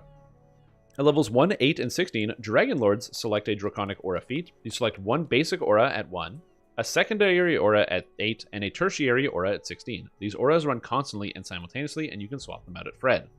It is intended that these morale bonuses do not stack with everything, especially low-level spells. Upgrades in Dragon Lord Tree will help these exceed the bonuses of those spells, but do not intend to change this unique my fighter. heart in check when fear starts up ventricular fibrillation. That's a good way to defend against that ability, is to have a pacemaker, which is a good idea. I don't know how you get that installed in DDO. So, basic auras. These are named after the dragons in the game! Nevalarich's Hunger, Orsocarix's Defense, Therixada's Instinct, Vila's Fury, Sinvala's Toughness, Eternity's Ward, the Truthful One's Might, Auguros's Ascended Wrath, and Korkaz's Forbidden Power. That's so cool. So the first basic aura is either +2 morale to attack, saves, or DCs. There's no morale bonus to tactics DCs. Just straight up. That's just not in the game, so that's cool. The tier 2 auras are morale bonus to damage, PRR, or MRR.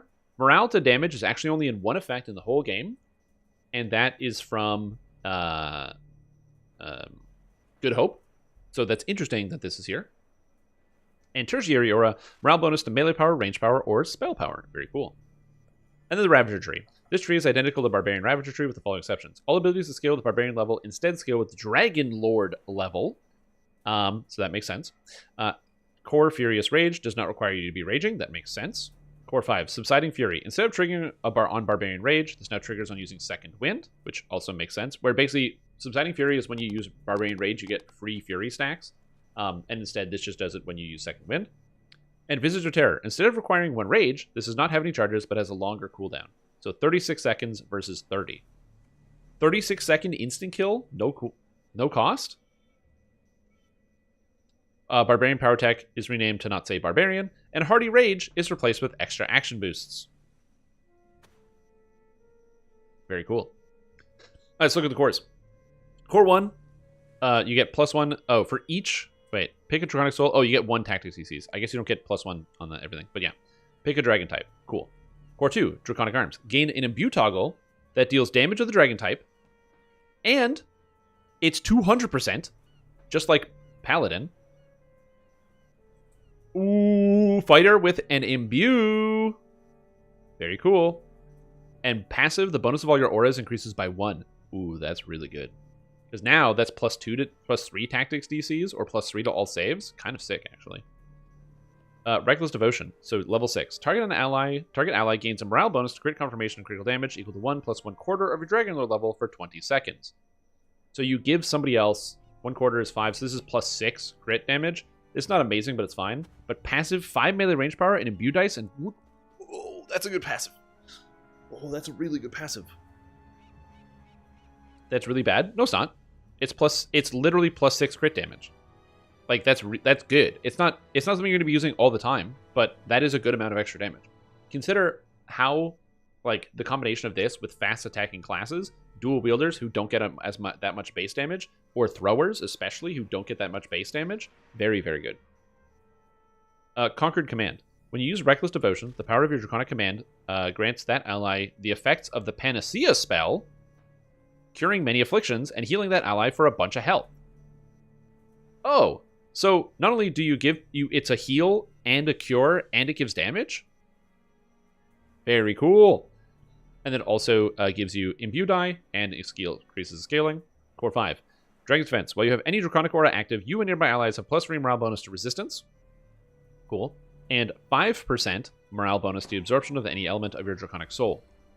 Very, very good. This is a passive, so it might not sound like a big deal, but just having an extra 5%, imagine you have a lightning dragon in your group, and you're doing something with a lot of lightning damage, that passive damage absorption is pretty good. It's the reason why the extra flat damage absorption from like War Chanter is good. And remember, this is morale. So a lot of people might be thinking, oh, this is like going to overwrite Bard. Why do I even have a Bard? Well, Bards are music bonus. So this stacks with Bard. So very cool. And of course, melee range power and Imbue dice.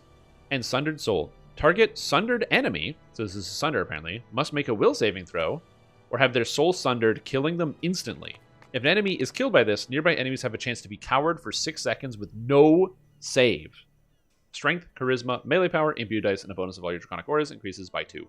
So total auras is 1, 2, and 3. So, or 4. So that's 8 to these stats. 7 to these, and 6 to these, plus 6 to hit, plus 7 to damage. Honestly, that's really good, and it's stacking, so gotta love that. Strike through double strike? Well, if they're sundered, probably, yeah. Alright. Dragon's Protection. So now we're gonna look at the tier 1s. So Dragon's Protection, you gain +3 resistance to element you picked. That makes sense. +1 tactics DCs, and this is 1, so I assume these go up in the tree.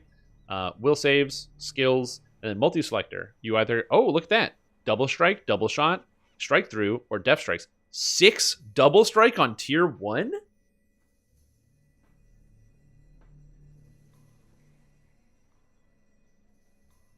And 6 double shot. Interesting. That's a big number. Anyway, moving on. Dragon's Protection. +3 the element of resistance you choose. Tactics DCs, natural armor, action boost. For 20 seconds, gain action boost. Oh, action boost tactics from epics. Actually cool. So obviously you're picking action boost haste in every single case. There's no way you're not picking action boost haste. However, this is still cool. Action boost tactics is only in Legendary Dreadnought, and actually pulling that out somewhere is neat to have because somebody might want to have this. Are you going to use this on a Dragonlord? No, you're going to use haste, but you know it's there, which is cool. And Dragon Slayer, gain favorite enemy dragon. Cool. Tier 3. Protection from Dragon gives you resistance and more absorption. So resistance and absorption, very cool. Battlefield Tactician 3, +1 tactics DCs and breath weapon DCs. When you attack with Trip or Sunder, you gain extra damage on character level based on the element you took, which scales with melee and range power. Okay, so they really want you to use that Trip or Sunder, which makes sense. I can see that. Dragon's Roar. Tactical feat. Enemies in a cone ahead of you must make a will saving throw, strength or charisma, and stunning, breath weapon, or be dazed. Afflicted enemies have a 20% chance to be broken out of the daze on damage. Also note this is a tactical feat, but you don't make an attack as part of this. No damage, ranged, user friendly. Okay, so this is cool because it means that, like, this is not the best ability ever, but it's a fantastic opener if you don't have, before you get something later. And for leveling purposes, this is crazy. This is the sort of thing that lets you do, like, Reaper 4s and, you know, in heroics, because you can just enter a room, Dragon's Roar, presumably your DC is high enough that you stun everything, and then just pick apart the enemies as you go. And we'll have to test what this works on because it's a daze. If it doesn't work on Reapers, then everything I said is discount, or discount everything I said. Trance. Draconic Outburst. You get an insight bonus to attack, damage, and DCs based on your charisma. Each time you use a Trip, Thunder, Stunning Blow, or Dragon's Roar, you have a chance to restore charge. Or Draconic Might. Strength Trance. We got it. We got the Strength Trance, baby. It's in the game. Fighter. I do like that there's a charisma version of this character. You don't inherently get charisma to hit and damage, so I don't expect anyone to use the charisma version of this build at all. But pretty good. Gotta love that. Oh yeah, also non-lawful and non-chaotic as well. Yeah. Very good. You just play neutral, by the way. That's the solution here.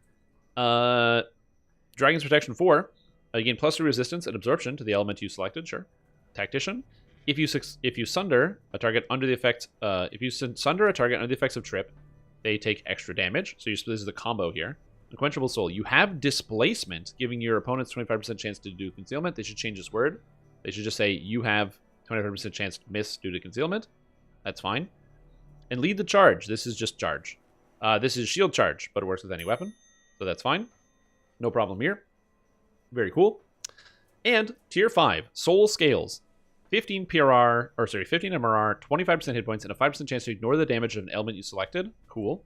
Tactical Commander, 33% reduced cooldown of Trip Sunder and their improved versions. Dude.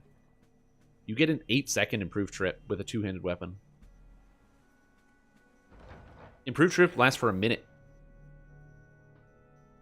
Very cool. Improved Dragon's Roar. Your Dragon's Roar now cowers enemies instead of dazing them. Oh, it's a stun? It's a frontal cone stun on Fighter. Memory of Flight, where you get to move.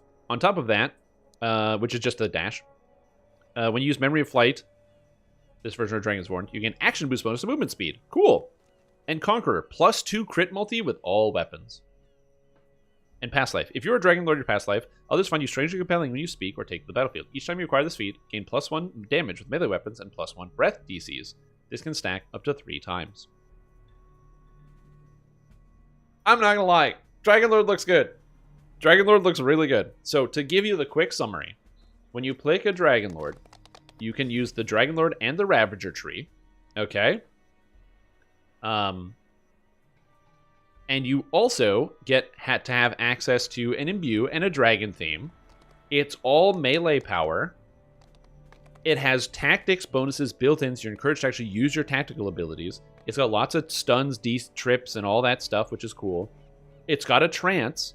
It's got the elemental feel of it. Lots of different attacks to use. And it does a shitload of fucking damage. Cool. I'm in. I love all of this. I cannot wait to put my grubby fingers on Dragon Lord. Alright, so that's great. Next, AoE ranged attacks. This tree looks good. Is this an archetype? It's not shitty. Oh, sorry, Chris. I forgot that you haven't tried Dark Apostate or Blightcaster or Dark Hunter yet, but you should try those. They're pretty good. I hope the strength stance goes live, and because I said this louder, then it invalidates Doric's opinion. True. Any idea if they get all the fighter bonus feats already, so it's already been covered? No, they lose the bonus feat at level 1, they lose a bonus feat at level 8, and they lose a bonus feat at level 16. Trance is fucked, they shouldn't add that. Well, they are, so too late. Alright, we're trying an experimental new feature, AoE ranged attacks. These ranged attacks are fired from your hotbar like any other ranged attack or enhancement with the following differences. When the projectile collides with something, instead of dealing your weapon damage and effects to that target directly, that enemy and all nearby enemies in a small area are hit for your full weapon damage and effects, as if they were also hit by the projectile. Improved Precise Shot does not work on these attacks, so as to not create massive chain reaction. If Improved Precise Shot is on when you perform it, IPS's ability to pass through enemies simply does not work on that shot, and then resumes working on other shots. There's 2 abilities to test out. There's Scatter Shot, so it fires 1 arrow that then explodes, dealing damage to everything in an AoE, and Pin, which pins everything in an AoE, and Otto's Whistler. If this test is successful, we may move this functionality to a very small number of other existing ranged attacks. Let us know what you think. I will have to test out Scatter Shot, because holy shit, that's going to be good. Better than the best classes in the game. Also true, yeah. So yeah, this could be an amazing change, and I cannot wait to see if this works. So we're going to be doing some testing to see if this works. You know what? Speaking of doing some testing, I should probably load up Lamania, huh? Review. Should load up Lamania and patch it. Okay, great. Now we have Epic Destiny Refresh. So we're going to be looking over the Epic Destiny and Fred's First Date. There's a quest called Fred's First Date? Uh-oh. It is a Mind Flayer related quest. Amazing. I'm just going to refresh this page, see if we get an actual thing. Refresh. We have the total release notes as well to go through all of this. Okay, good. So we have pages and pages and pages of detail. I'm going to get rid of the client back here for a sec, because I got to log out to transfer characters. So there's going to be a little bit of an awkward silence. Okay. Hi all, hope your 2024 is treating you well. We have a bunch of changes to the Epic Destiny trees and blah, blah, blah, blah, blah. So changes to all trees. All Epic Destiny trees receive the following. A pass over their individual icons for readability and iconography. This includes several new icons and edits to existing ones to provide a cleaner and more cohesive within tree look. Updating the icons is fine. There's no downside here, so I'm in with it. Sounds good to me.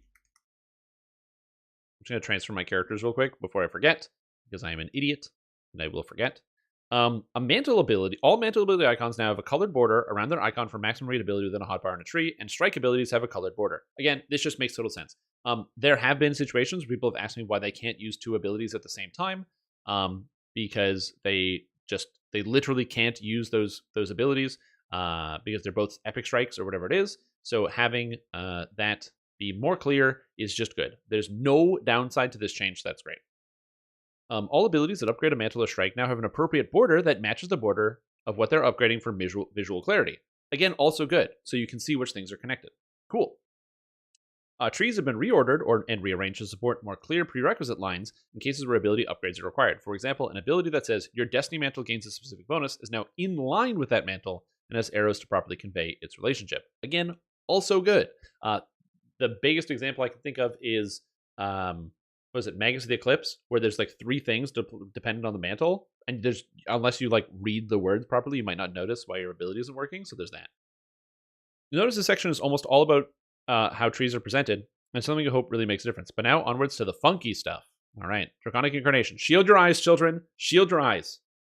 Okay, some of you might not be ready for this, but it is going to be some adjustments to the game, and I read Draconic Incarnation. It makes me think that we will... no, we're good. I'm just going to put some music in the background. It makes me think that we are likely going to get a couple adjustments that might make some people unhappy. Okay? So just bear with me. Dragon Breath is now a 1 rank 2 AP ability. Improvement. Save 1 AP. Dragon Breath is now a D6 plus 3 damage per caster level.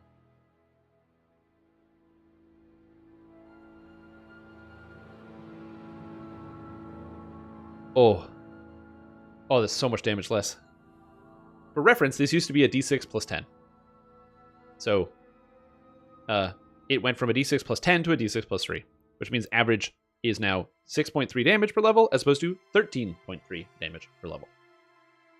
Energy Vortex is now increases Dragon Breath's ability to 1d6 plus 7, which used to be 1d6 plus 20.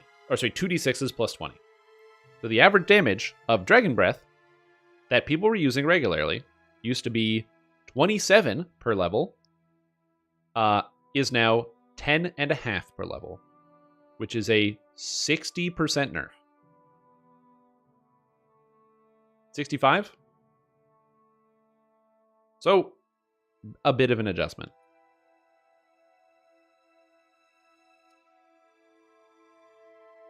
Still going to be good? That depends if what happens with everything else. Dragon Breath's cooldown has been adjusted to 12. It is a shorter cooldown, which means you can use more with it. So, we're going to have to test it out.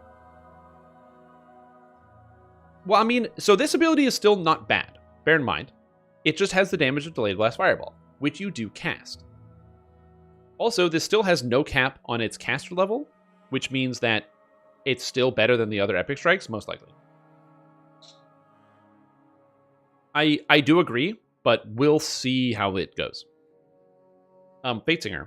Fatesinger's largest adjustments are how it calculates DCs for CC abilities. It's also the first in the alphabetical order to have its cores adjusted, which means it's a great place to talk about the new core structure for certain classes. Okay, quick interlude for a chart. Going forward, we've standardized the HP and SP so that certain destinies match each other based on their intended playstyle. This mostly resulted in a bump to HP for martial destinies, but we're happy to have a good standard to fall back on when iterating the system. Okay, so martials, hybrid, spellcasters, and unyielding sentinel. I like that. It's a good division of characters. So martials get 25 life per core and no health. So Fury of the Wild was the only one that got 25. So now Divine Crusader, Grandmaster, and Fury of the Wild, our Legendary Dreadnought, will all give you more health per core. Hybrids, Shadow Dancer, Fatesinger, Macrotech, Shirati, give 15 and 25. Spellcasters give 50 per core, which is way more than they were doing before, with Draconic, Magus, Primal, and Exalted Angel getting more mana, and Unyielding Sentinel being special because you literally need mana to use the abilities in the tree, and if you don't have any, you can't use them. So, fantastic. Okay, back to Fatesinger. So they now gain different things. Renamed the Rhythm Terrain to Pianissimo. Sure. Renamed Rain to the Rhythm Terrain. Sure. The DC for Discard abilities, melee range, is 20 plus highest mod plus stun. And the DC for Greatest Shout is blah blah blah plus evocation. Isn't that what it was before? Oh, it wasn't highest mod. It used to be specific mods. Like you couldn't use Wisdom with Fatesinger, now you can use Wisdom. So sure. I shall attend to it in a trice. Yeah. We'll be doing some tests for sure. Alright, Magus of the Eclipse. Magus is the first of the trees to get more significant overall. Also, Off Meta Gamer, welcome back to the here. The big goal here was to provide a more traditional spellcaster as a way to better utilize the tree as a whole. We also want to significantly boost the damage of Epic Strikes to make them more attractive choice for damaging spellcasters. Moonlance and Gloomspear are a D8 plus 8. I believe they were a D8 plus or D6 plus 6. So now they're a D8 plus 8. Which is a damage increase for sure. So it is a buff. Is it a good enough buff to consider using over the area of effect of Dragon Breath? We'll see. Chill Aura is now multi-selected with Flash of the Eclipse. While in your Magus of the Epic Destiny Mantle, your cold negative spells have a chance to blast your target for extra damage, as well as applying 1 stack of Shatter Mantle. Okay, so you can now choose whether you want to have the aura dealing damage or have the attack, or have it added to your attack, just like the other abilities, or the other mantles. So this is going to be a DPS increase to anybody that wants to use it, and means the Magus of the Eclipse aura now has the similar damage to Exalted Angel and the like. Null Magic Strike is now multi-selected with Share the Light and moves down to tier 3. So Share the Light now requires Chill Aura. Okay, sounds good. So you can either have the aura buff your minions, or you can have the Null Magic Strike there instead. So now they have a new tier 4. Lunar Studies. While in your Magus of the Eclipse Destiny Mantle, you gain spell resistance, magic resistance rating, and magic resistance rating cap equal to 3 times the number of metamagic feats you've acquired.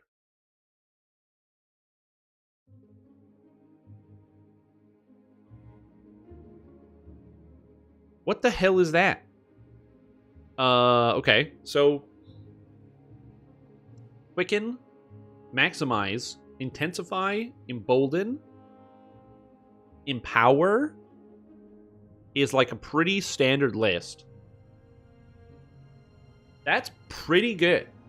I'm not gonna lie. This is surprisingly good. I didn't know they could scale things based on the number of metamagic feats you have. So that's pretty sick. Pretty sick. And if you're actually playing as a wizard, you're gonna have even more. So cool. Grand Summoner moves to multi-select with the new Tier 4 Lunar Studies and is now part of the Destiny Mantle. Okay, Grand Summoner's in the Destiny Mantle. So now in Tier 1, there's Moon Touch to gain MRR, and you get Spell Power. It's just straight up better. See, again, one of the problems with the tree is that there's so much garbage you didn't want because they tried to keep all of the minion stuff in there, the summoning stuff, which is all bad. So you'd have to take a bunch of bad useless abilities. Now you don't. Lunar Imbuement is now casting Moonlance and Gloomsphere, grants you negative cold spell power for 12 seconds, and these apply 5 stacks of vulnerability on each enemy struck. Or to the enemy struck. Actually fantastic change. Now you apply 5 vulnerability stacks, not bad. Cores grant 1 spell pen. Core 4 now grants 3 spell pen instead of just 7, so it's spread out. And Lunar Power is now the spell power, your Gloomsphere and Lance and Gloomsphere, D12 plus 16 to enemies with 0 or less spell resistance. Okay. So now, Moonlance and Gloomsphere are actually doing a good amount of damage. Now, granted, that's later on, but that's actually not that bad. So overall, an AP cost of 0 abilities has been adjusted to try and get the tree closer to the goal of 60-ish for all abilities like other Destiny tree. It's still below other trees, but now the margin is less severe. Overall, impressive. Is this going to be good? I don't know. But overall, these are positive changes. We're looking at a damage tier. I know some of this damage won't seem that crazy considering Dragon Breath was 2d6 plus 20. But remember, that shit's over. So we're going to be moving on. Macrotech. Only one change in cooldown timer. The cooldowns of hammer spells and epic strikes have drop place. The sonic electric spell strikes at 10 seconds. Hammer spells are 15. They nerfed the hammer spells. They're still good. They're just nerfed. It's fine. Divine Crusader's got 25 health. Honestly, fair. I don't really think Divine Crusader needs any changes. It's a really, really, really solid tree. It's kind of like a good baseline tree. Same thing with Dreadnought. I think Dreadnought and both are fine. EA.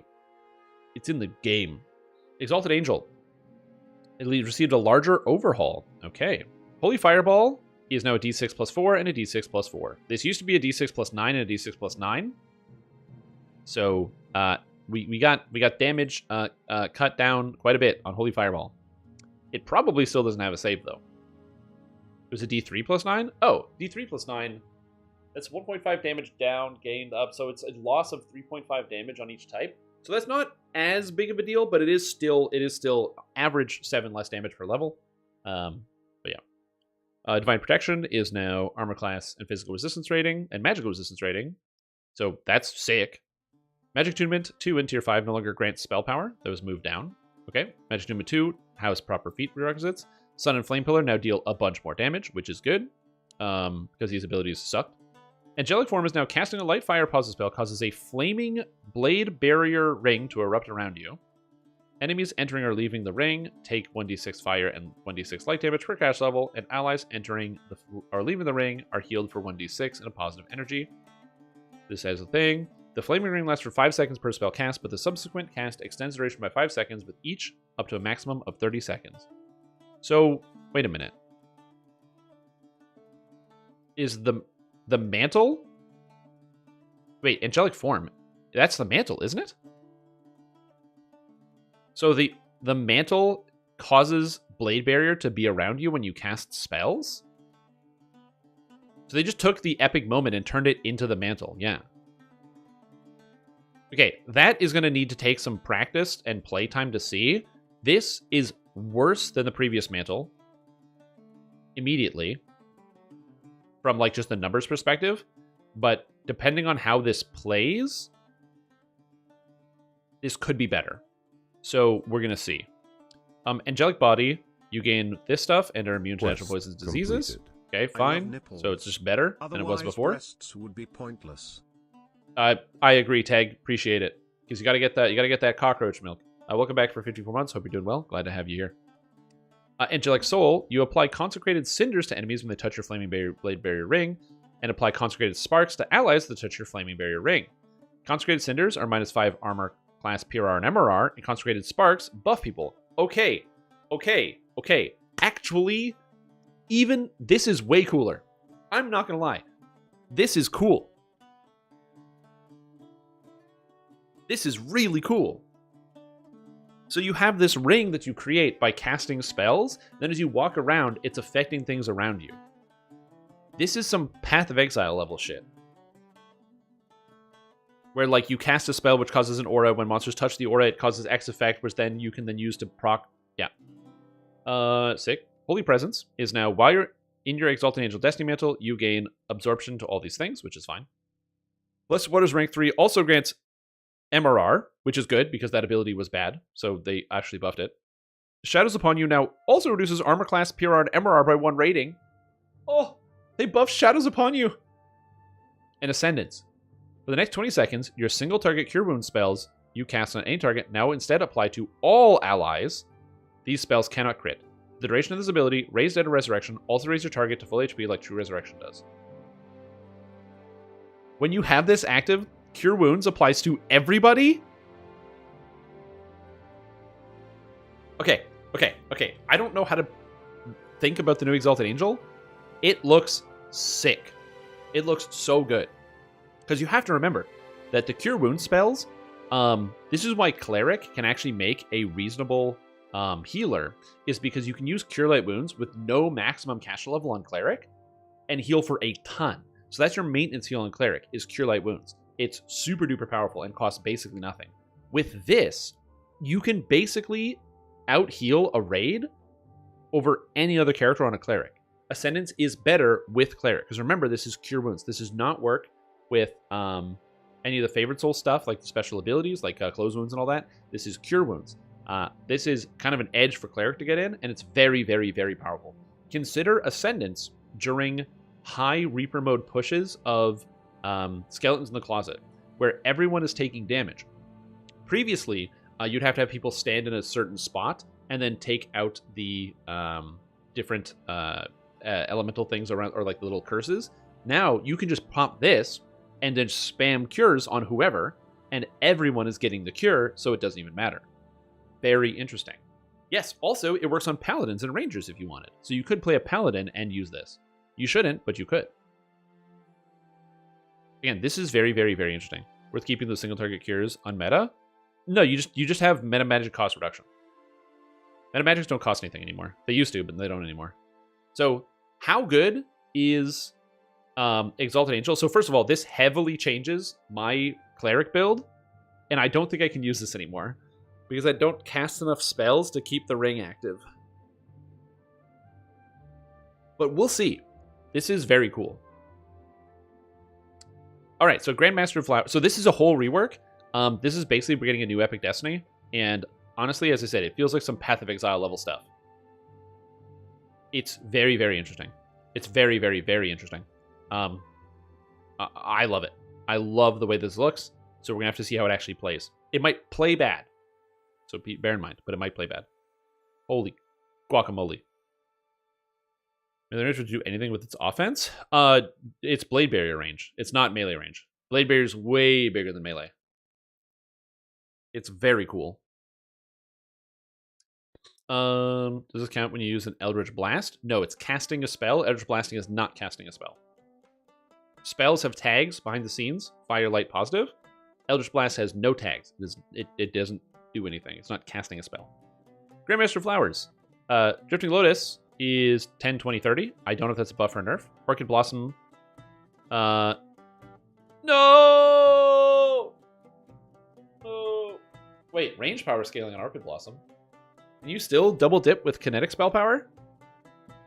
I'm going to have to test. I'm going to be putting the Caster Ranger on Hardcore to see if they bricked spell casting with Orchid Blossom. Is this better or worse? Because Orchid Blossom is garbage. Let me see here. I actually don't know if they nerfed it or not. Okay, so hold on. I'm looking it up. They might have bricked it. We'll see. Grandmaster Flowers. Okay, so Drifting Lotus is buffed to Drifting Lotus. Orchid Blossom was a d6 plus 5. It's a d6 plus 10. Oh, no, never mind. They doubled the damage of it. Okay, so this is double damage, but they might have bricked it. So we'll see. Well, it's not double damage. It's like going from 8.5 to 13.5, so it's a lot. All right, moving on. Legendary Dreadnought. Only one change. More health. Cool. Shadow Dancer. Another tree that gets slightly more in depth overall. So core abilities now grant the stats, whatever. Epic Strike. Becomes a beam like Lightning Bolt instead of a single target. Cooldown adjusted to 8 seconds. Note the Lightning Bolt is targeting is not working in this preview. Okay, so I'm not going to lie. This is a major increase. They didn't reduce the damage, which was fine. It was good enough before, but now it actually hits multiple things. And it has an 8-second cooldown instead of 15. Major increase. The lightning bolt targeting is not working in this preview. Hopefully it will. Shadow Mastery's Epic Moment activation time has been significantly reduced. I don't know what the Epic Moment does. Look it up. Shadow Mastery activation time. Oh, that's just activating it. Okay, cool. Weird is now an SLA instead of a spellbook spell with the same cost and cooldown as it had before. Which means all the people that glitched it out into their spellbooks, artificers, alchemists, wizards, I'm so sorry it's now gone. But now it means caster fighter and caster ranger can use weird and get an instant kill. Amazing. Consumed by Shadows debuff attack from tier 5 now also applies Shadow Loss and 3 stacks of defenses to affected enemies. Consumed by Shadows debuff. Okay, still bad. Mantle's tier 5 upgrade, Shadowy Floating VFX, moves to tier 2 of the Mantle upgrade, Depths of Darkness. Okay. And now you have Greater Shadow Form, Unholy Feeding. On kill, you gain 6 temporary hit points per sneak attack dice. You also gain Force and Universal Spell Power and immunity, Pressure Plates, and Bear Traps. So this is better than... is it better than before? No, it's still bad, but that's okay. So Shadow Dancer's a little bit better, but we'll see how this goes. Fury of the Wild. I think they get the same amount of health? I don't know. Great Leveler has a 2-second no-save knockdown against targets who succeed against the 6-second knockdown. Okay, so Great Leveler always has a knockdown. Cool. Probably still bad. Adrenaline's cooldown is now 9 seconds. They nerfed Adrenaline by 1 second. All right. Quick Cut's animation upgraded to use Whirlwind. Cutter now always applies to all creatures that requires you to be quick. Quick now always applies Cutter damage down. Okay. Okay. So, this is a huge buff to Quick Cutter. It's now Whirlwind attack on a 6-second cooldown with a debuff and a buff. So the damage is a little bit down. However, the damage is down by 25%, but it's slashing, so it's affected by magic resistance rate reduction. Also, Slam Dunk, welcome back to the stream team, or welcome to the stream team. Hope you're doing well. Appreciate it. Glad to have you here. So, is this a nerf? Actually a buff. If you apply just Dust alone, Dust is a 35 physical resistance rating reduction, which means you're actually dealing more damage than before. Am I still required to yell Quick and Cutter in between uses of both? Yes. No more triple hit, though, for dual wield. Well, the thing with this is I think... Well, you're getting stacks faster. Every time before? Yes. Yeah, you have to do both of these. Yeah, you still have to do that. But yeah, this should be faster because it is still 2 hits per use on a 6-second cooldown. So 1, 2 stacks, and then 3 stacks on the second use. So at in 6 seconds, you have max stacks. Whereas before, you would get quick and then get 1 stack and then get 6 stacks. So you get the same amount of stacks in the same amount of time, but instead of starting with 1 stack and then 3 stacks, it's now 2 stacks and then 3 stacks. Plus also you keep quick up 100% of the time, which is 6% dodge. Cool. Note, this is so Quick Cutter, major buff, we'll be testing it out. Yeah, true. Although, yes, the animation change is something to consider. It is a animation change downgrade, but now it's AoE. So overall, is it better or worse? It's probably...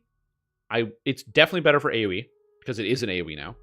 But for single target, it's going to depend very heavily on how relevant the amount of damage from Cutter is, whether you actually want to press it or not. Very, very weird. So Primal Avatar, this entire tree's adjusted state is not in this preview. These changes are entirely about the tree's epic strikes. Okay, so this is just the epic strike. Carrion Swarm dot damage has been fixed to be 1d6 plus 2 per character levels. I don't know what the damage was. Carrion Swarm gains a saving throw interval to remove the dot.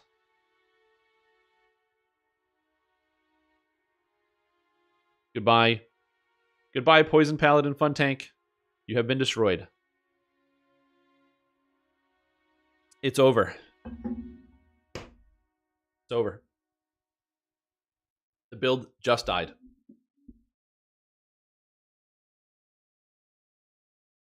Now, is Carrion Swarm useless? No. It still has its use. Because if you're an actual spellcaster, you can probably get the saving throw to work. But the Fun Tank died today. It's over. Spellcaster tank is no more. You have to go back to traditional tanking. Well, it is what it is. Spring to summer, AoE damage adjusted to 1d6 plus 6. It's still doubled in tier 3 to 2d6 plus 12. Is that a nerf or a buff? Will they fix Carrion Swarm stacks being shared between all players? Actually, well, they don't have to because no one's using it anymore. But this does mean, in theory, if this is true, it means you can make a save in against the damage to remove the Carrion Swarm dot in Hunter Be Hunted. Assuming it uses the same effect. It might not. So this actually is also a nerf to Hunter Be Hunted, like making it easier for the players. It is now easier, which could be good. Okay, Spring to Summer used to be 2d6, and now it's a d6 plus 6. So this is actually a 33% buff to Spring to Summer, so good damage. Still have Shardstorm for the health. I'm keeping it, I think. Yeah. You're still going to use it, but yeah. Stormcatcher single target damage adjusted to d8 plus 8 per cast level. Dot adjust d6 every 2 cast levels. So Stormcatcher is honestly not that bad. They buffed the damage they literally doubled the damage on Stormcatcher. Imagine using Stormcatcher in current year. So maybe it's good. They doubled the damage. So we'll check it out. All right. Charade champion. Sharadi got this. It's fine. Feywild, attunement's base attack bonus now works regardless of weapon. That's a good change. Phaelites now deals d6 plus 3 force damage per cast level, scaling the force spell power. Phaelites is just an AoE force damage cone?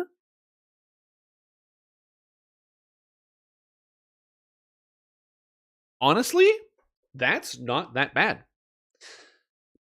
It's not that good, but it's not that bad. Core 4 is now you gain +1 to saves versus spells with an additional +1 for every favorite enemy you've acquired, +1 maximum many shot charge. One many shot charge is super good. More bow buffs. Hunt's End is now a 9-second cooldown. Pin is an AoE. So I will say this, for people that are upset about these changes, about the cooldown thing, this is a very incremental change, right? So I am happy with this because it means that people can shake out whether this cooldown change, this like 13% cooldown change, is a big deal versus something like Dragon Breath, where they said, nah, B, and reduced it by 60%. So it's going to be different in terms of I prefer that style of adjustment. So we'll see how this goes. It's a slight adjustment, but I'm sure people will still be using Hunt's End. Pin. AoE range attack, we already checked that out, and Autos Whistlers and AoE. So overall, how do these changes look? In general, I'm actually not against most of them. I think that the Draconic Incarnation might be a little heavy-handed. We'll see. It is 60% damage reduction, but also cooldown went down by 20% as well. So you can use it more often. It's still a good ability, but is it going to be as good as it was before? No. Are people still going to use it all the time? No. Are people going to swap off of it? Maybe. We'll see. Fatesinger just had some minor changes. It's mostly the same. Mags of the Eclipse looks way better. Is it actually better? Yes. Yes, it is actually. In fact, Mags of the Eclipse is now good enough on a colder Necromancer build to consider using not only for damage, but you can now justify getting the tier 5 for Time Stop. So it's pretty good. Is this going to be the best thing? I don't think so right now, but it's way better than before, especially considering now Moonlance and Gloomspear can deal a tremendous amount of damage, much higher than anything you get access to outside of it, which is really, really nice. And on top of that, there's some just wacky stuff in here, so very excited. Yeah, the mantle's pretty good. So Mags of the Eclipse is now definitely in play. You're going to see people using this. Makrotech is fine. Makrotech was fine before. It is fine now. Divine Crusader doesn't really change. Exalted Angel has been entirely reworked. This looks like it's a very active playstyle. The game developers want you as an Exalted Angel to be like near the front lines. If you're somebody, you're not in melee, but you're like at least second rank, which makes sense. Anyone in Exalted Angel is going to be a medium or heavy armor user for the most part, and it kind of fits with the whole theming. Like if you look up like a picture, like imagine like an angel in combat. It's usually like somebody with like full plate armor, the giant wings, probably a big sword too. So it fits the aesthetic of what the angel is going to be like kind of looking at here, as opposed to kind of like being back rank. And if you're worried about taking too much damage, just remember, that as an Exalted Angel, you get a shitload of PRR MRR here and PRR MRR here.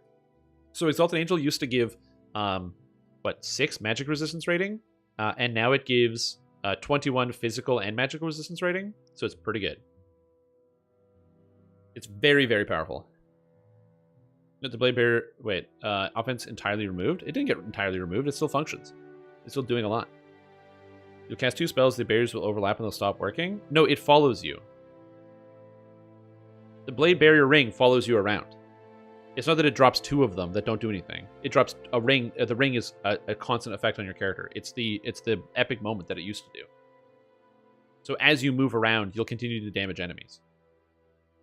Again, I'm going to compare this to like a Path of Exile example. This is basically like Blade Vortex from Path of Exile, where you cast a spell which causes blades to go around you, and then as you run through monsters, it deals damage to the monsters as you go around them. And so the cool part about this is it means that, like, for example, if you get your damage high enough, or especially for farming, dude, if you want to farm out a low-level quest, you can now just cast one spell and then just constantly re-up it by either healing yourself, like imagine playing a Favorite Soul. You can just throw on Close Wounds every once in a while to keep this going, and sprint through whole quests without even having to touch a single monster, as everything dies without even, just by being near you. Instantly. Because there's no cooldown on the damage either. So, we'll see. Grandmaster Flowers, they buffed Drifting Lotus, and Orchid Blossom might have had its scaling fixed, so we'll see. Shadow Dancer has been buffed a lot, and it might still be bad, so we'll see. Fury of the Wild had a slight Adrenaline nerf, big Great Leveler buff, this is massive, and a gigantic Quick Cutter buff for AoE. I'm going to say this, I think Quick Cutter is straight up a buff regardless, because nobody was using it. And this may get some people to use it because it now has more utility. Is it a single target damage buff? Probably not. But, again, maybe. I think in most cases you're still probably picking Adrenaline, but now Quick Cutter actually has a place in the game, and that's very cool.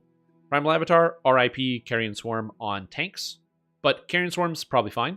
And Spring to Summer is actually usable, and Stormcatcher is actually usable, so very cool. And then Sharadi, straight up buffs all across the board, which is very exciting, except for the nerf to Hunt's End, which again we'll check that out. But remember, Fey Lights is a d6+3 with a 6-second cooldown, which means this is very, very spammable.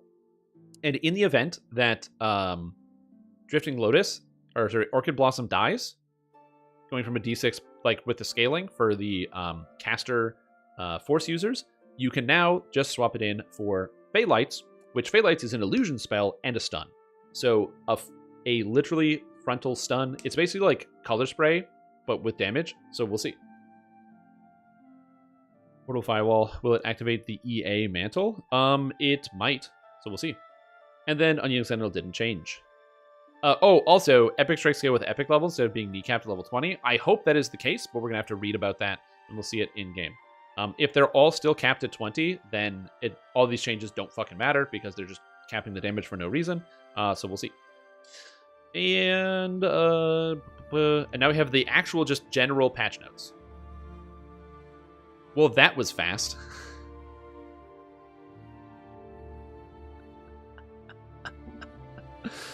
This is so funny.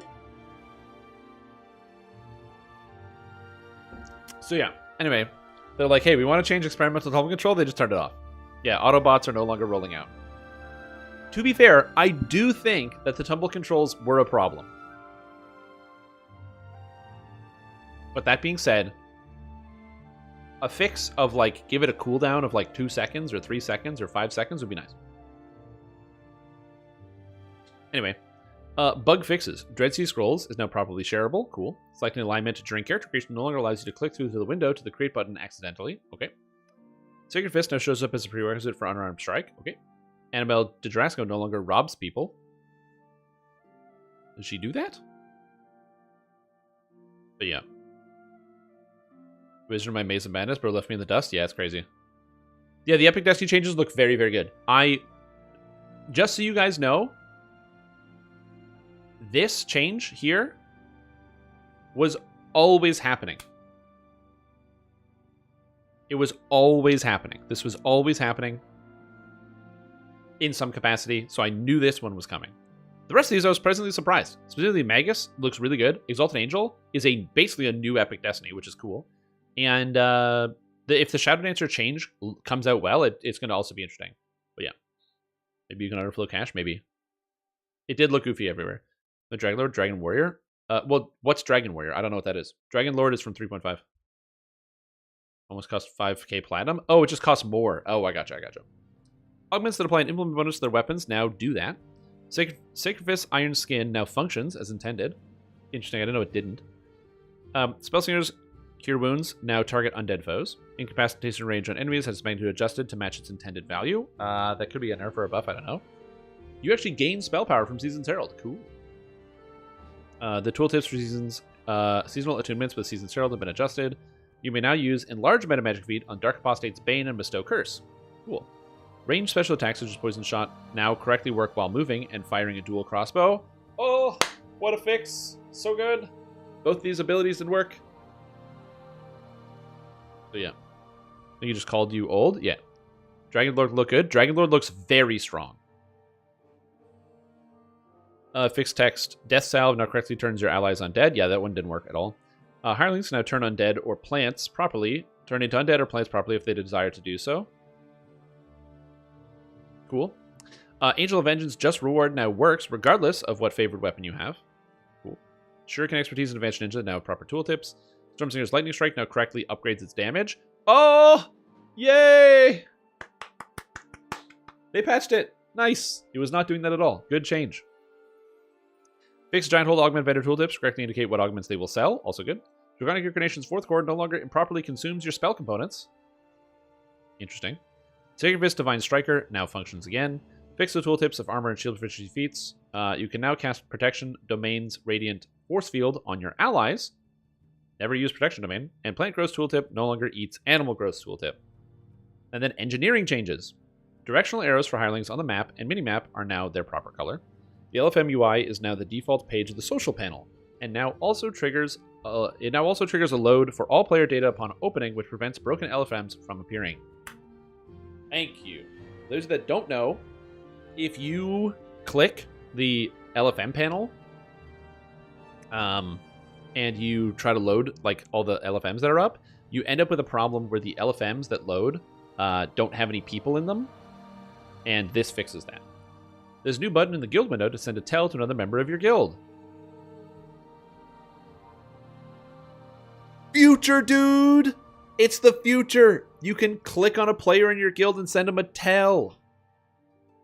Alright. You can now search the Adventure Compendium for epic level. Melee attack bonus, melee damage bonus, range attack bonus, range damage bonus, and are tracked in the details tab of your character. Ooh. And adjustments have been made to conquest calculations to make them more accurate and fix some of the remaining outliers. Ooh! This is all good. Like that. Now, unfortunately, Lemania is not up, so we can't actually look at a lot of these features. We're still waiting for the servers to come up. So we kind of just have to talk about it. And oh, what's this? Oh. Oh. It's DDO. Is this Lemania? Come on, hurry up. It is Lemania. So, we're going to take a look at a couple of the changes and things going on here, and we will get a sense for some of this stuff. So first, this character is a Favored Soul? Really? I was playing Caster Favored Soul? I didn't even remember that, if I'm being honest. Okay, so we're going to take a look at a couple changes about some of the different builds and ability things. We're going to look at some of the adjustments, and yeah. Items are ring? I wish we got that. Can you repeat everything? No, I can't. I don't have that capacity. So we're going to be taking a look at as many things as I can look at in such short form. Whoa! Look at those icons! Whoa! Look at the colors! Okay, so I don't see a border on the Epic Strike, but look at that. Last Hope now has a new icon, which looks really good, by the way. I like that. Hold on, I'm going to turn off the... I'm going to be spending a lot of time in the dojo, so I'm just going to get the conflicting music going away. Okay, so that's cool. Very pretty. We have Mantle of the Sentinel, which has now a border. I'm assuming the borders is to indicate all of these, and there's probably something similar here. Yeah, so the border for mantles is now pink, and the border for strikes is blue. This strike doesn't have a blue border, which I assume is a mistake. And yeah, you can see Dread Mantle is now connected. So this connects to this because they're literally required. This can now connects to this because, again, they're literally required for one to take the next. Now, the downside is it means that you... Wait, Rule of Law is no mandatory? Well, that wasn't in the patch. Also, this ability is terrible. So that's interesting. Oh, they moved a whole bunch of stuff around. Okay, so Commanding Presence is still here. Also, look at the detail. Look at that. Look at the way it's organized. Look at the tooltips. They just look totally different now. It's like Destiny Point cooldown 20 seconds, active, and then it has a thing. Interesting. So now Spark of Life does not require Shield Throw. So Shield Throw is not mandatory. The upgrade for the Shield Throw. So now you can skip Spark of Life if you want. Or if you want to get Spark of Life, you don't have to take Shield Throw, which is interesting. They move Legendary Shield Mastery aside. Divine Bulwark is still in the same spot. So they just moved some of the stuff around. And they shoved this into here. Which is interesting. Which means you actually have to take 3 points of this now. So this actually, interestingly, is a nerf to tanks. Don't think they're mandatory? No, it's mandatory. Requires Rule of Law, rank 3. So I actually... And it doesn't de-spec it either. So I save 3 points by having my character played already like this, but if I reincarnate or respec this tree, I lose this setup. So I gotta be careful about that. There's no changes here. The Dreadnought changed, just again, it just lined some stuff up, so that makes sense. They just connected all of this, which makes sense. Okay, so I'm gonna undo Dreadnought. So we can take a brief look at Shadow Dancer. So now, Shadow Dancer has this stuff connected. 1, 2, 3. This should also be connected. Oh. This is no longer part of the Epic Destiny Mantle. It's just a 1-pointer. Okay, that's actually not that bad. It says 5 sneak attack dice, or 5 temp HP for sneak attack dice, and that's not connected, but that's not what it said before. The Epic Strike, Nightmare Lance has an 8-second cooldown.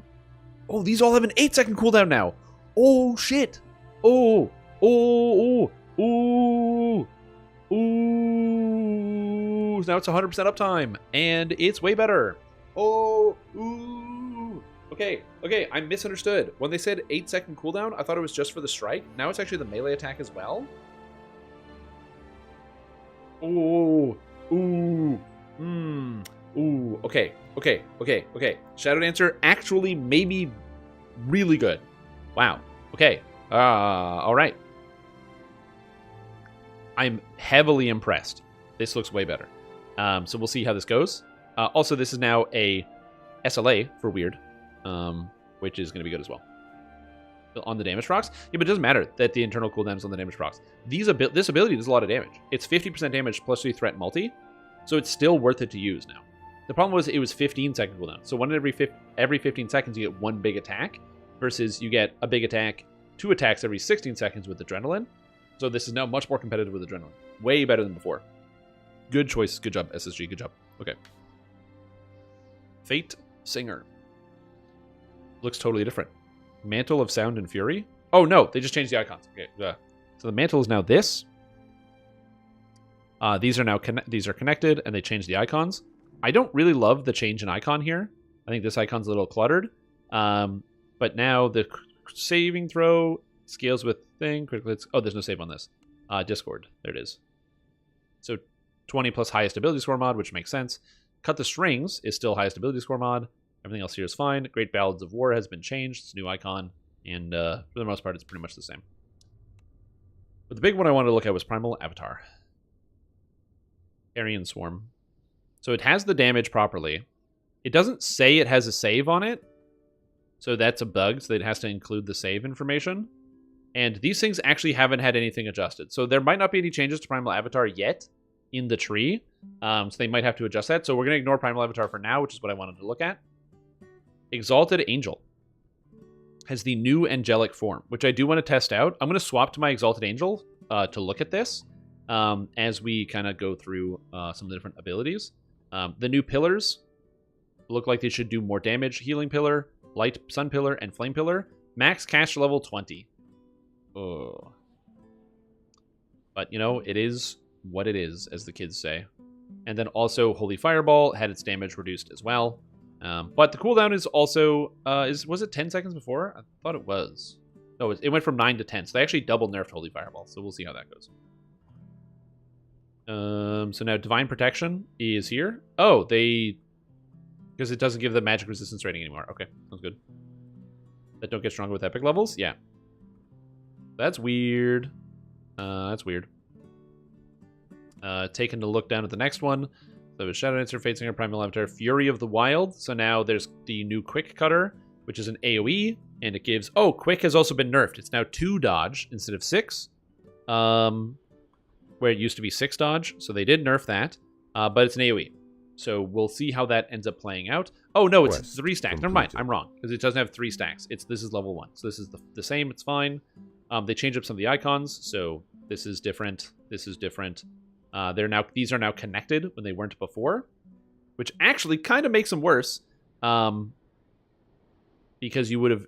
Before, you could just take the top tier one as opposed to the earlier one. You could ignore it. And now you can't do that. Which is interesting. So that's weird. That's very interesting. Also, Vortex, welcome back to the stream team. Appreciate the support. The Voice of Fury has been moved. These are now part of the strikes. They didn't line it up, though. So they still need to line up some of the stuff in the tree, so they probably could do that as well. And the Great Leveler has been buffed so that targets who make their save are still tripped, so it's an always trip. So that's interesting. Next down the list is the Grandmaster of Flowers, which the only real relevant change they made is apparently they buffed up the damage of Orchid Blossom. And they also up the damage of Drifting Lotus, which is fine. Let's go with Draconic Incarnation. So, Draconic Incarnation Dragon Breath. Is this tier 1 now? Oh, they swapped it. So, Dragon Breath is tier 1. And now this is connected to this, which is connected to this. Interesting. Okay. Dragon Breath does the damage. It doesn't say it has a maximum caster level, so I assume it doesn't. But I also don't know.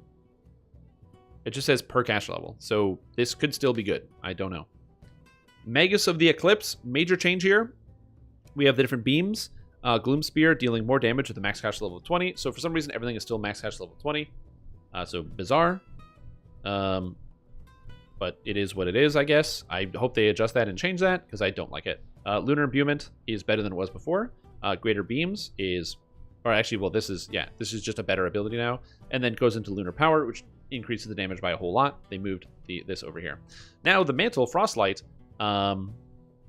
has... Oh, so they just made it so Frostlight is down here, and it doesn't have any extra effect, and you have to either add the AoE... Or yeah, it's either add AoE damage in an aura, or it is add damage onto your spells, and then you have the second improvement, which is either give the effects to your minions, or you have the Null Magic Strike, and then they have the final effect, which is the Magic Resistance Rating Cap thing, or the Great Summoner. So again, that's built into here. It's now easier to go up the tree than it was before, plus also Moon Touch is actually a good effect. Will you be able to get tier 5? Nobody knows, but we'll find out. We'll find out as we go. You know why they changed the animation of not Orchid Blossom, but the other melee strike? Yeah, because it was too good. And then Makrotech is pretty much just the same. Okay, so, interesting. Let's take a look at Exalted Angel real quick. Isn't this a nerf to the summons build? Not that anyone cares. No one cares. No, I missed Shirati, yep. It's fine, we're going into Shirati very soon. We'll be looking at it in just a sec. Don't worry about that. Okay, so Exalted Angel has entirely changed, so it took out all my points. And so did Draconic, so it took out all my points. So we're going to be taking a look at how the Exalted Angel is supposed to feel, because this is a brand new thing. So apparently the damage on these is slightly improved, so we're going to grab Sun Pillar, because it's pretty much always better to have light than anything else. Grab the damage. I'm going to grab all the mantle stuff, which makes sense here. Grab the PRR and MRR, which is just generally good. Grab the mantle. I believe I need evocation DCs here, so I'm going to grab evocation. Grab this. Grab the cure, because the cure is just fine. Holy Presence. So basically what the new mantle does is it gives PRR, MRR, and armor class. This is actually so much tankier than it was before. Oh my god. And it debuffs enemies within the Blade Barrier ring that is now created by casting spells, which is a unique effect that we did not have before. I can also take Holy Command, which I never would have taken before, because why would I ever use that? And then we'll get the Improved Maximize. And then there's the new Ascendance, which I can't really test out right here, so I'm not going to. And then you have the... I think I did take Fount of Life for the buff, but I don't know. So let's check here. Did I take Fount of Life? No, I did not. But it might be worth it to use, because this is Fount of Life is now better than Deific Warding if you're up here, which is pretty good. We have Holy Fireball coming back in. And so let's take a look at this. So, turn on the mantle. So the new mantle, the way it works is whenever you cast a spell, it applies a ring around you that affects enemies. So, if I am playing an Exalted Angel, am I not using? Oh, I straight up don't even have Closed Wounds. I just didn't think it was important. So I heal myself, and it causes the ring to spawn around me. And then the ring has an effect, and it also... Oh, right, I can't tumble everywhere. Yeah, so I spawn the ring. And now anything that enters this ring takes damage, and any allies that enters the ring heals as well. Also, thank you for the bits. Rock and roll, wreck and ball. Appreciate it. Thing is, I don't have any lower healing spells because I didn't take any because I didn't think it was important. So let's go test this out. I don't have this horse anymore. And it fades away. The ring is going to load in and out. Damn it, I gotta find a monster. Oh. Also, I need to put my ability here. So, I now have Sun Pillar, which is like the big ability. And all my meta magics are on, so I just have Sun Pillar now. So here's some monsters. So I go a Sun Pillar, and now I have the ring. And it's not hitting twice, which is weird. It only hits once. Or is that because it's fading? So there's the ring. And in theory, it should be doing something more than once. But it does not look like it does. It looks like it applies the effect of the ring every time I cast a spell. Oh, that did something. Okay, so it looks like there's a cooldown on the damage the ring can deal. So, like, if I do something, it's doing damage. And the ring is still active, but it's not hitting them again. Which is not... Is that indicated on here? The ring deals damage, creature crosses barrier. +1 per positive caster level to allies. Subsequent spellcast extend the duration of these 3 seconds up to a maximum of 30. Reach ring spawned? I don't know. Does it do healing? Yeah, it heals people. It does. I mean, it's killing stuff. It's not a lot of damage, but it is doing something. Okay, and it only extends the ring by 3 seconds. So let's just assume I'm casting more spells here. My ring is now 20 seconds. For a moment, you're taken aback. Then I should have a boss in here. And the foul smell. What vile thing have you Epic Strike's doing a reasonable amount of damage, so I don't hate that. Not a lot, but... It's the town dog. Wait, does it do damage even if I just stand here?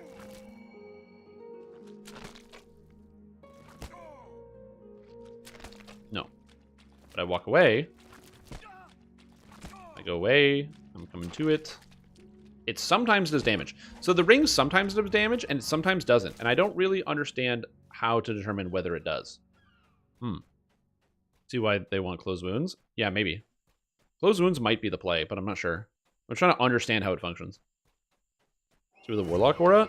You have to cast a spell, is my understanding. Damage to prevent weirdness? Yeah, but it's not really doing anything. Does the Archon trigger it? That's a great question. I can summon the Archon and find out. If the Archon triggers it, then anything triggers it. Let's go find some monsters. I don't know why I picked the most sparse zone in the game, but whatever.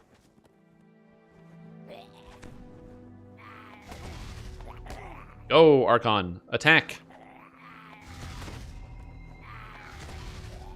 Oh, have already been damaged. Right. Go, my Archon. Get him. Okay, so the Archon maintains it on its own.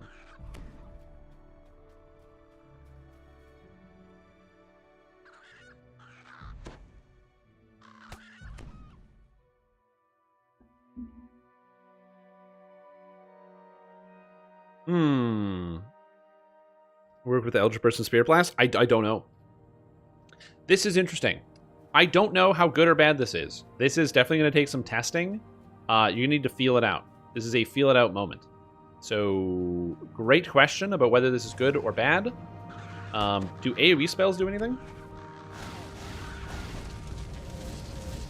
Okay, AoE spells give you extra stacks, so the duration is based on the number of targets hit in total.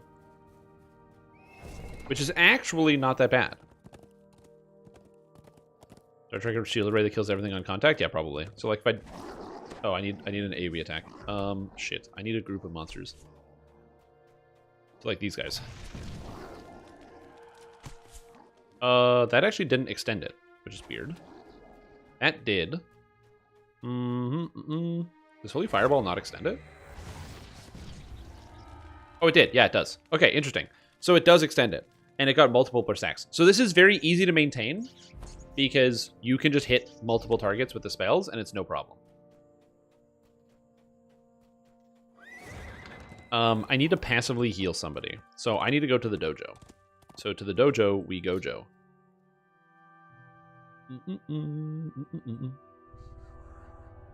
Let me snapshot to turn off your mantle, see if it still procs your Archon's attacks. That's also a great question. If I turn off the mantle, the ring stays. Oh, you want me to do... Okay, yeah, I see what you're saying. Okay, I see what you're saying. Okay, yeah, I can try that. Because if that's the case, that's like a crazy bug. Good thought process with that. Okay, so we turn on the mantle, or the Archon. We have the mantle active. We hit a guy. The Archon shoots it. I then get the ring. We turn off the angelic form. And does the duration go up? Oh, fuck. It snapshots with the Archon, dude. Which means as long as you have the Archon, you can still use it. It doesn't even snapshot with the Archon. As the ring snapshots itself. It gains stacks even while you don't have the mantle turned on. How much does it heal for, though? I mean, that's not terrible.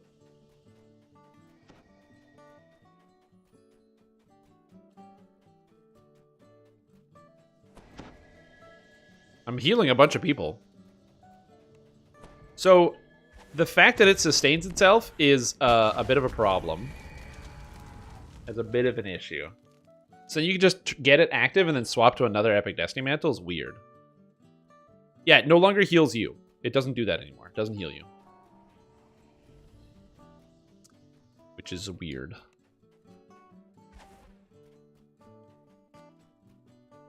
And now it's gone. Oh, it's not gone? Wait a minute. Hold on a second. That should have gone away. I don't have the effect turned on. Maybe it never comes off your character. Hold the phone. Okay, the effect is gone.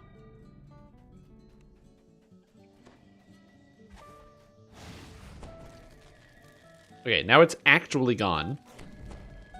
Okay, it is snapshotting. It is. It is snapshotted into the Archon. Oh my god. Okay. Oh, the Archon snapshot. It's... Oh, okay. So that's a bug. So we'll just... Let me just, like, write that down here. Okay. Bugs. Exalted Angel. The mantle snapshots onto your Archon from Angel of Vengeance, meaning you can turn on the mantle, cast the Archon, then turn off the mantle, and still get the rings. Once the ring is active, you can always extend it even if the mantle is turned off. So you can turn on the mantle, get some duration, then swap to another mantle for no cost. Which is also a bit of a problem. So, great. So we found some bugs. That's good. I'm learning something. I just healed one of the enemies? Somehow? Or did I heal me? I saw green colors. I don't know. I don't know. Maybe I'm imagining things. Cool. So Exalted Angel, a little wacky. It's a little wacky. Not gonna lie. So interesting. Next, I want to test out ranged combat. I want to see the ranged combat here. Oh, consecrated sparks. Hold on.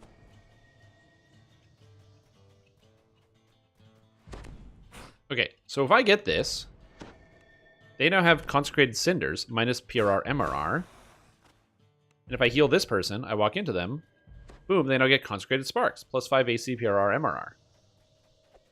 Okay, so I'm going to say this. I think that the new Exalted Angel thing is very cool and, in my opinion, definitely powerful. But it is fucky. It's really fucky. So yeah. We have to be a pulse if it's going to have a cooldown of damage and healing anyway. I don't know. I don't care about healing yourself with this mantle. So that's just, and maybe that's just me, but I don't really care about that. Fusion reaction keeps going, drown it? That's probably true. But if you don't want to generate threat, then don't have fire and light spell power. Also, there's literally threat reduction built into the tree. If you're generating threat with 1200 points of damage at a minus 30%, and this character is spec'd into fire and light spell power. So if you don't have fire and light spell power, so you don't, instead of having 700, you have like 200, and you're still generating aggro, that means that the players in your team are doing nothing at all, or you're playing solo. So those are your two options there. Okay, so now I needed to test the range thing.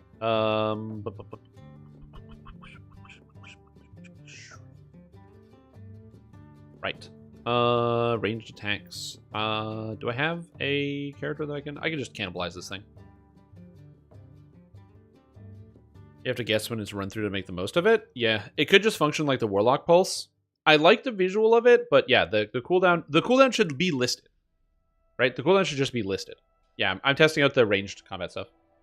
What is this? I thought I saw a green number, but again, maybe it's just I'm hallucinating. Yeah, it was a yellow number that I hallucinated. Okay, so now I'm stuck in this building. How do I get out? How do I leave? Test out the ranged combat. So we're gonna make some adjustments to ranged combat. I like how all my stuff is still active. Somehow, Carrion Swarm. Ooh, spooky. I never use Carrion Swarm in this build anyway. Okay, so we need a bow. And I need to do some other stuff. So we're just going to reset the trees. I'm not testing anything on this character, so this character is going to be a little cannibalized to test out how ranged attacks work. Sorry. Am I proficient with bows? Nope. So I need to get proficiency with bows. So we're just going to do this, and this, and this. There we go. We're proficient with bows. Look at that. Horizon Walker. Okay. Now we just jam points in. It literally doesn't matter.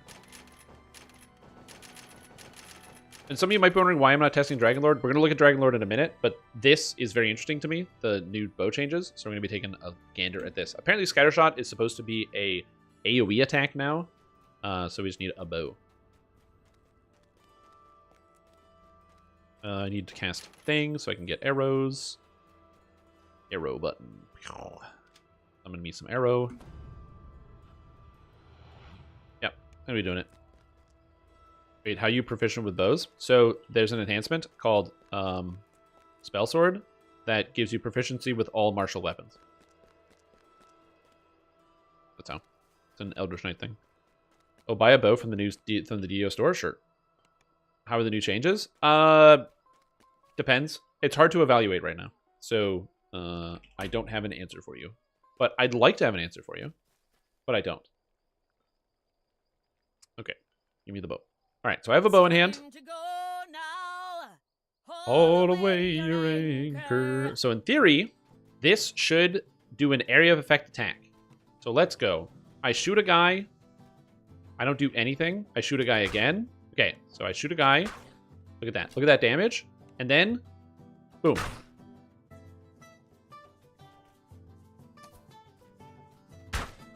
There's lag, but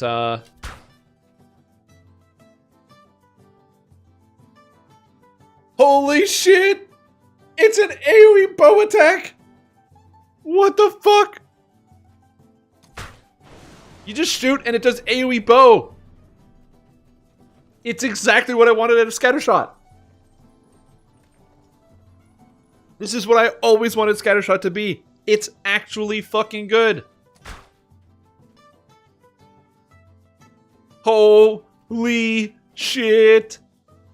Dude. Lag help. Look at it. It works. Ah.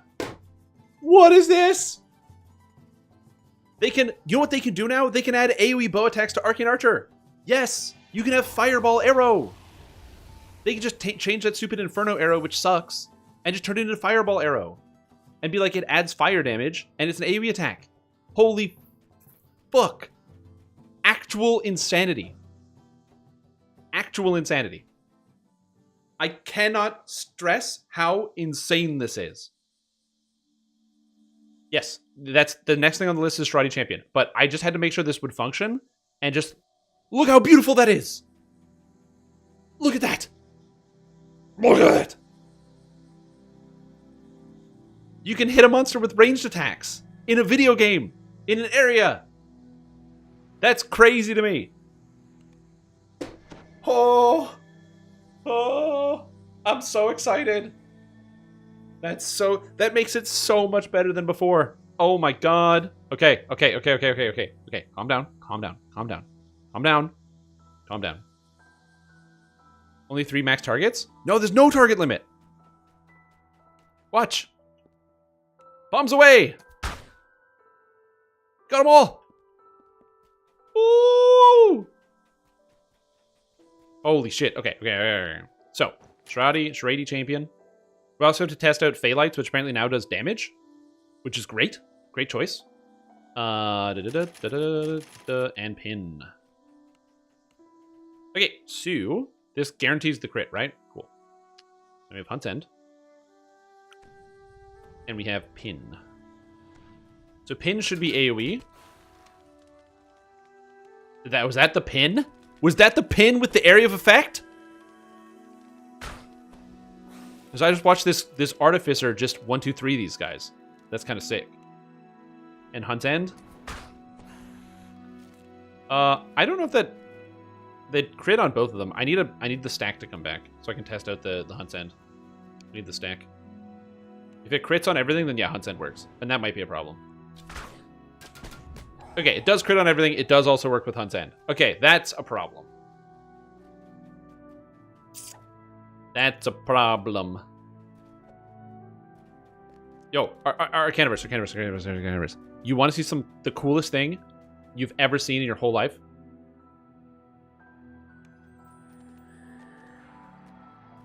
Okay, great. I want you to check this out. I need to find a quest that has a bunch of monsters.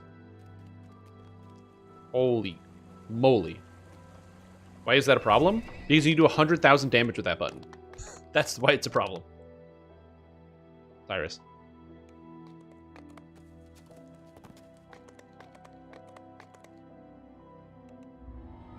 Like, it's a problem. It doesn't look that impressive because my character is bad. But imagine if you have a character that's good and you hit for 100,000.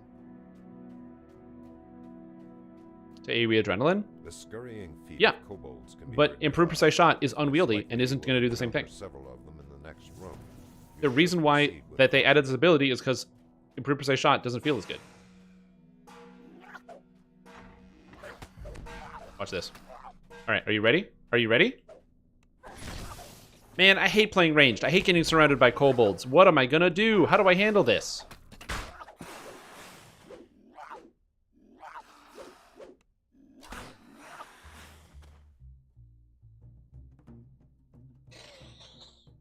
Oh, that's so good.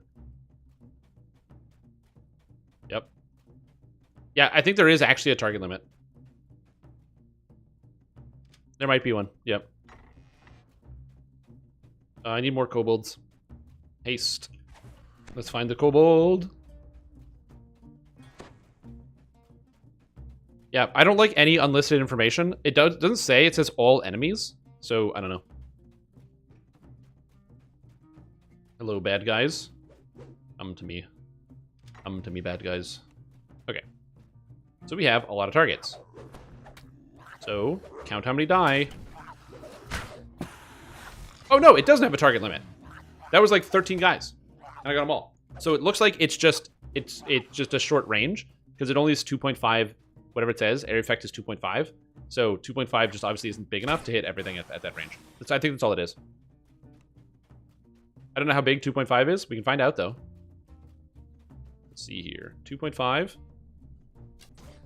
Okay, so see, it didn't hit that guy or that guy. So it's a pretty tight range. It's tight. It's a tight range. Oh, it breaks fucking barrels! Oh, no way, dude. Yes! Screw you, boxes. Cool! Yeah, buddy. Let's go. Okay. All right. I have to play bow again. Oh my gosh. That is so cool. That is so cool. So cool. Archer's fun now? Probably not. But I'll say this. If SSG changes Arcane Archer and changes Inferno Shot into Fireball Shot, if they do that, I will play a bow character before I play a Dragon Lord. On repeating crossbows, you get 3 shots. It's the exact same thing.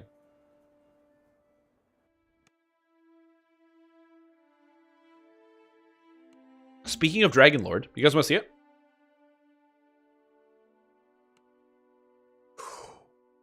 Dude, fuck.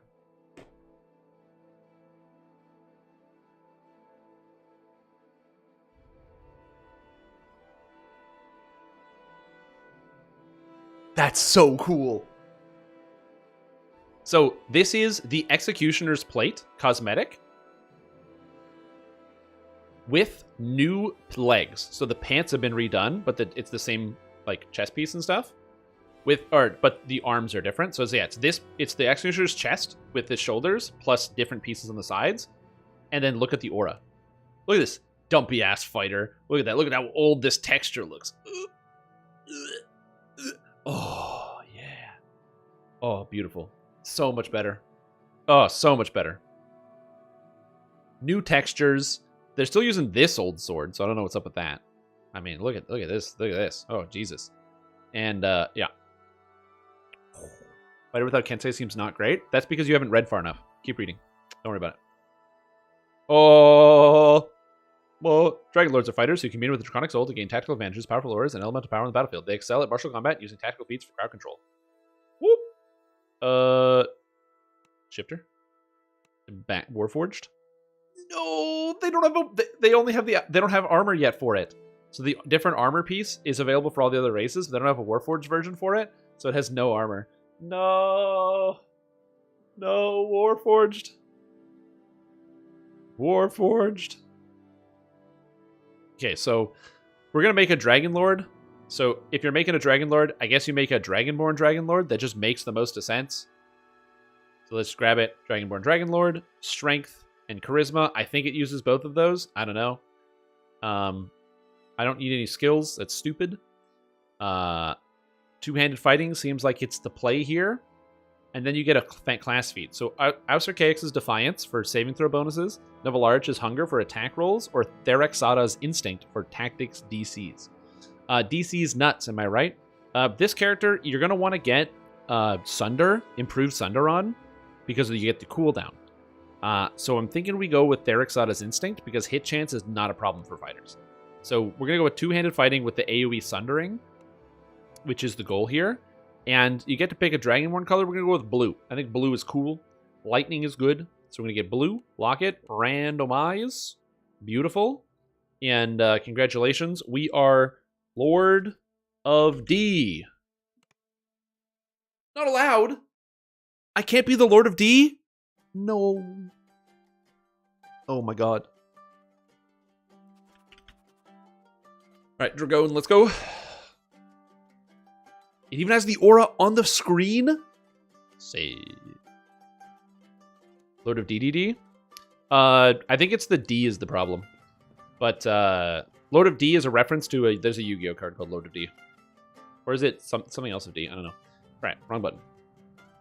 Okay, so for those of you that have not seen Dragon Lord, we have a lot of cool stuff going on here. First, Ravager Tree. Very cool. Which gives you Furious Rage, so when you miss, you roll by rolling a 1. You gain damage, which is good. A female Dragonborn. Missed opportunity to call it Queen of Drag. I actually did miss the opportunity to call it Queen of Drag. True. Draconic Power Attack just gives bonus damage on Power Attack, which is very good. You'll want to take Power Attack with this character, so this is a good combo here. Slaughter, which is apparently very good. Visage of Terror, which has no... It says cost 1 rage. Oops, that typo is missing there. But it might actually still cost 1 rage. But yeah, it just has no cost to it, which is fantastic. And everything else looks pretty good. So big fan. And then we have the actual Dragon Lord tree. So what is good about Dragon Lord? Basically everything.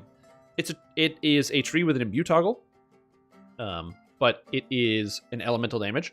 Now the thing about the Dragon Lord is that you get to pick your dragon type: black, blue, green, red, or white.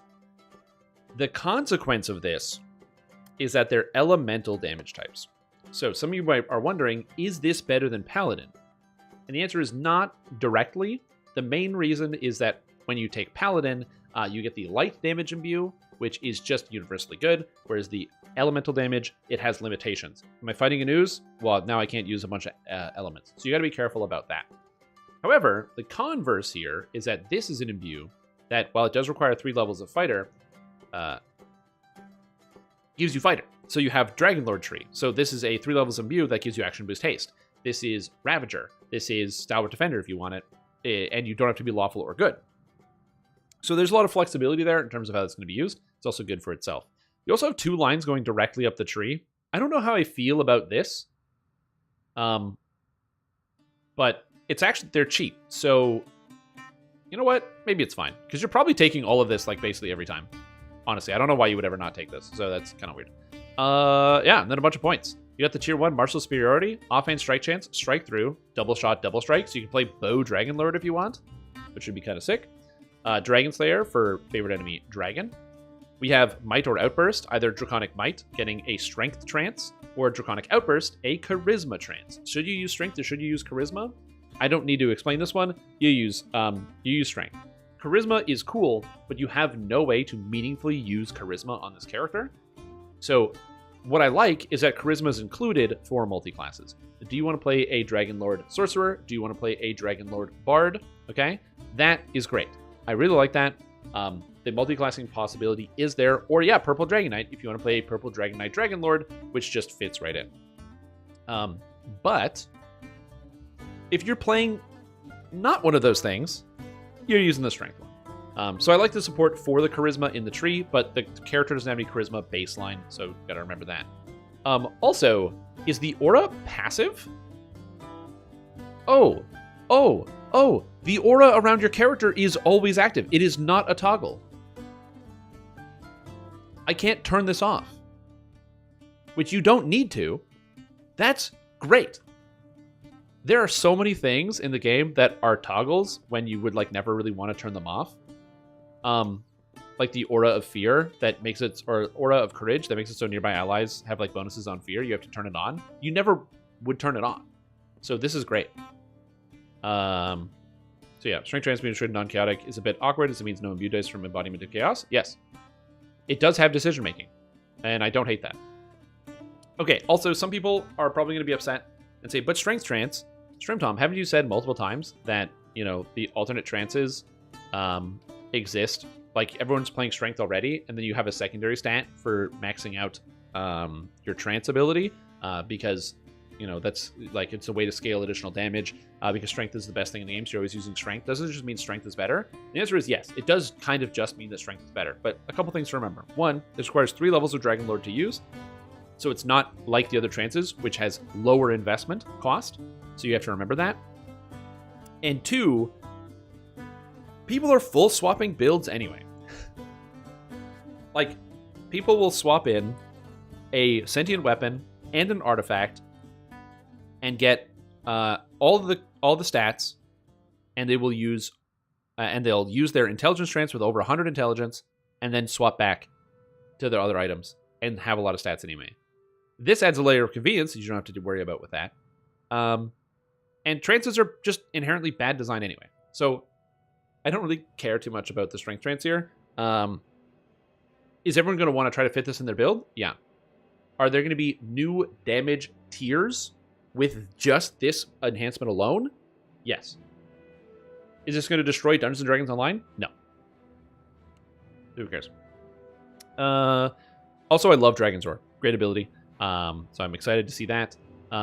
Says you have displacement gaining 25%, which is wrong. It should say lesser displacement, so that's a bug. I'm just going to write that down. I'm going to write down the bugs that I find. I already found the Exalted Angel bug with the snapshotting. Dude, that snapshotting Exalted Angel bug is so funny. I don't even know how you fix it, because there's so much. I guess you would have to make a prerequisite that the rings unload when the mantle goes away. But even still, you can still get the rings. Like, I don't know. That'd have to be like a constant check, like every 5 seconds to like, is mantle on? If so, then turn off ring. I don't know how you do that. Okay. So Dragon Lord. Untouchable Soul says you get displacement, but you are getting lesser displacement. Can't move fast anymore. Yeah. So the tumble change, for those that don't know, experimental tumble control is now gone. So it's just literally gone. It's funny. This is not a surprise to me. I don't think SSG liked the way that everyone was tumbling around. Also, a good chunk of players didn't like the way that everybody was tumbling around, because it meant that people were just leaving each other in the dust. My personal solution is just do like other video games do. Just put a charge on how often you can tumble. That's what every other video game does. So like, you know, in like Guild Wars, for example, you can only tumble once every 5 seconds, and you have like a little bar that fills up. It's like your like energy bar or stamina bar for tumbling. Like just do something like that.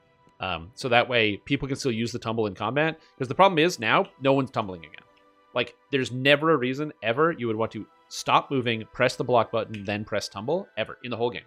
So it needs to be mobile, because Thief Acrobats basically just lost a whole bunch of kit now. They feel way worse to play, because you have to hand off a keyboard, then press block, then press tumble, and in doing so, you died to something. You died because you didn't get out of the way of an effect. You died because of whether it was like a ground effect, a monster slamming into you or something. You died because you got hit by a trap. So tumbling, and some people said reduce the speed of tumbling so that it makes you slower. So it's like, oh, when you tumble, you don't move as fast, but that completely defeats the whole point of having an alternate movement ability. So just bring it back and put a cooldown on it. Put a 5-second cooldown somewhere, so you can only tumble once every 5 seconds. And you can even, I don't know where you would put an indicator on that. You could put an indicator like around the radial here that just like cools down or something. You could not even give it. You just tell people like, by the way, it's got a 5-second cooldown. You have the base tumble, and then you put like combat tumble, and when you mouse over it, it says you can now tumble while moving, but it has a 5-second cooldown on it. Anything like that. There's a ton of options there, and I think that the actual effect was really, really good, and I would love to see it returned. That would be great. Take care, Tyrbior. Enjoy your day. Why did I take concentration? Whatever. So you need power tech. Melee weapons, fighter, concentration. Now we need Sunder. So you might be wondering why Sunder. And the reason why we're Sundering today is because Sunder actually has an effect. So in Dragonlord, you can gain an effect somewhere in here. I believe it's this. Yeah, Battlefield Tactician. So when you Sunder, you deal extra damage based on your Draconic Element of Power, which is quite good. And then you can get Battlefield Tactician, where if you Sunder a target that is tripped, they take extra damage. It is very rare you will have both improved trip and improved Sunder, because they're hard to get. That's literally 4 feats you have to take, and even on Fighter, that's a lot. And on Dragonlord, it's even more because they get less feats. So I don't know how you get this to work. It would be nice if there was a way to, like, if there's an enhancement that was like, if you have improved trip, you also get improved Sunder or something. So that would make sense. But you can still just use trip with this. And then Tactical Commander, which then gives you reduced cooldowns and also plus breath weapon DCs, because the breath weapon DCs factor into some of these effects, specifically the Dragon's Roar, which uses stunning and breath weapon DCs, which is pretty cool. Now, I am confused as to why it uses specifically stunning, but I guess it makes sense because it it's literally a stun, especially when you get the improvements. Now it cowers, so it stuns enemies. But there's a lot of neat moving parts. In tumble bonuses like Acrobat, yeah, sure, they can put it in certain classes that have like the tumbling, but again, I think that just adding a cooldown is the solution to the problem.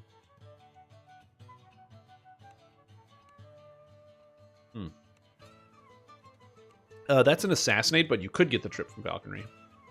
But yeah, so you'd also need to have the intelligence, because for whatever reason, trip is based off of intelligence. So yeah. Yeah, you can do that in the Epic Destinies as an option. True.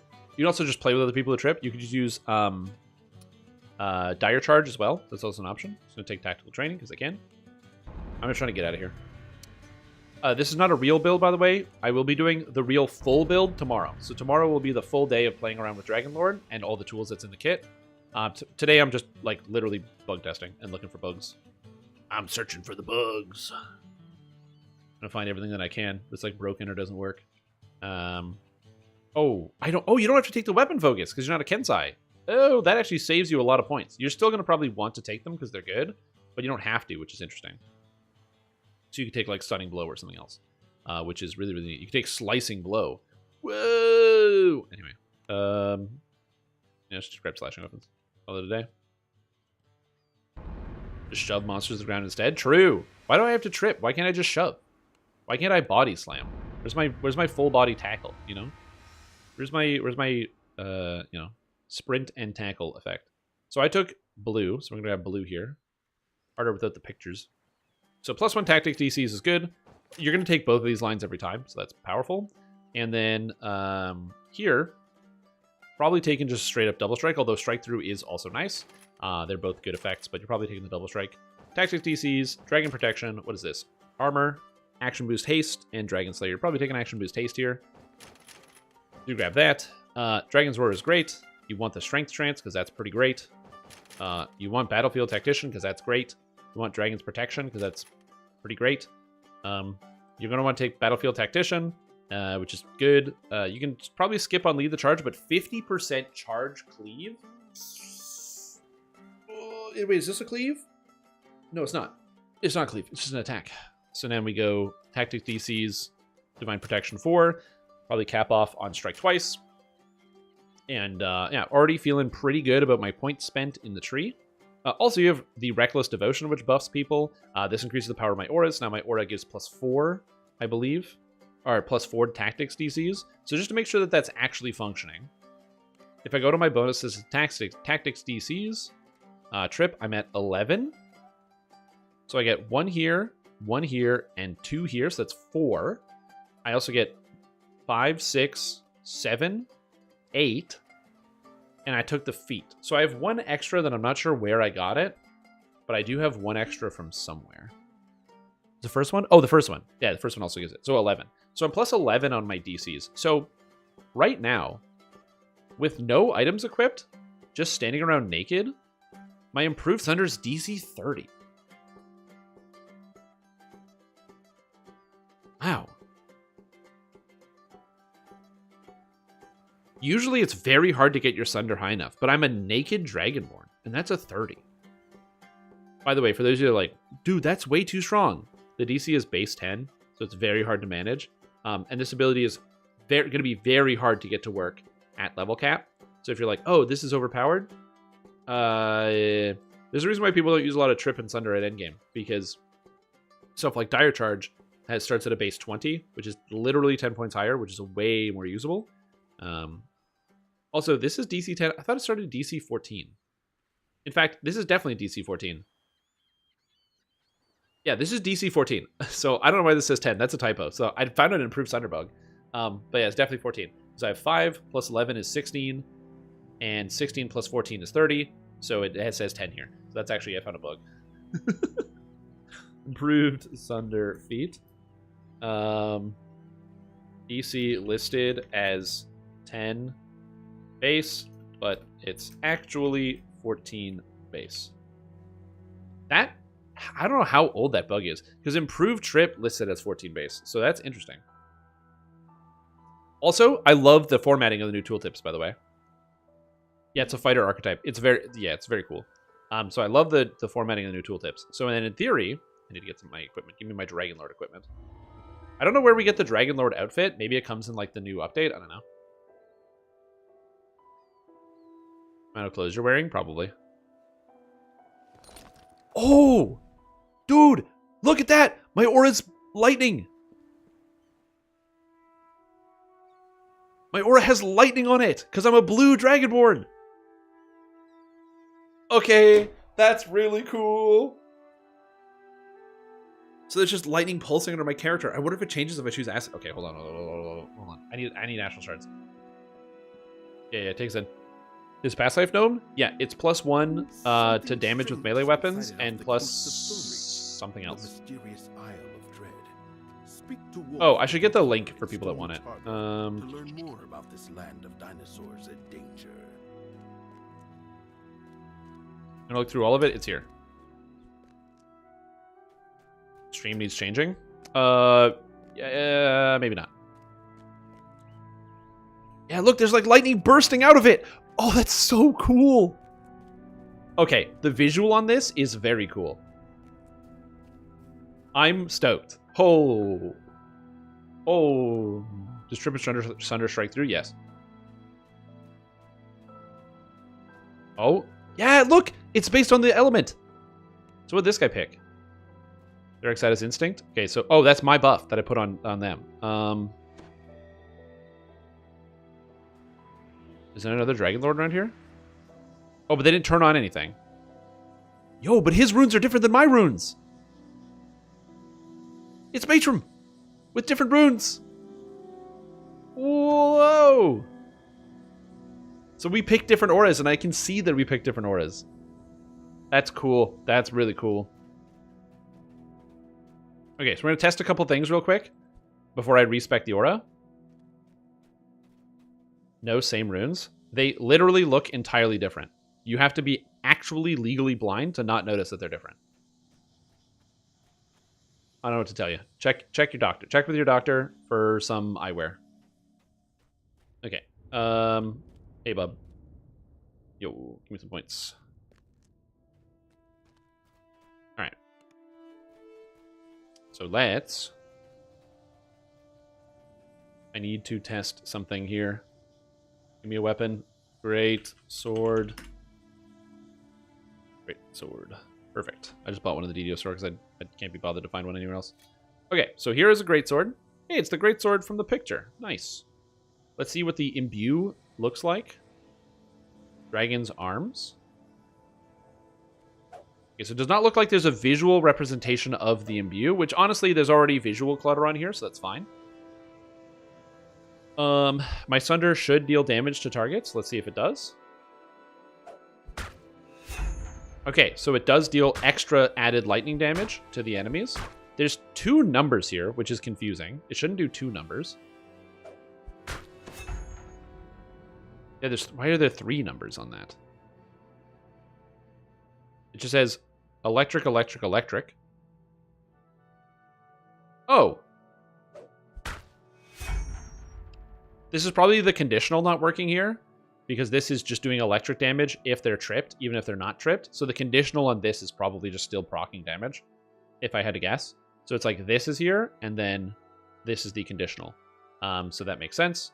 We're going to check Dragon's Might.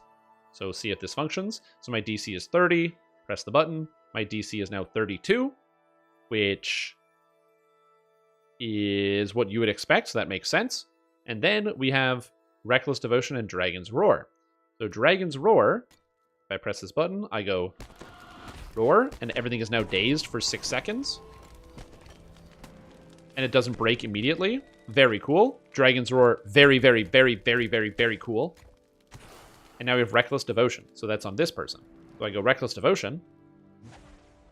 Slow cast time. And it gives them extra damage. So they have crit and confirm. Cool. Didn't buff anything significantly and nerfed all the skills that were actually good. I have no idea what cocaine you're smoking, but they buffed all of the caster, like a lot of the caster epic strikes by huge margins. So either you read a different patch note than I do, or you're being disingenuous about what you read. Those are the only 2 options. Okay, so I'm going to unspec this and take away the lightning. So it changes color. And now we press black, accept.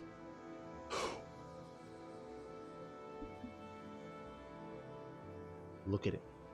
Look at it. Look at it.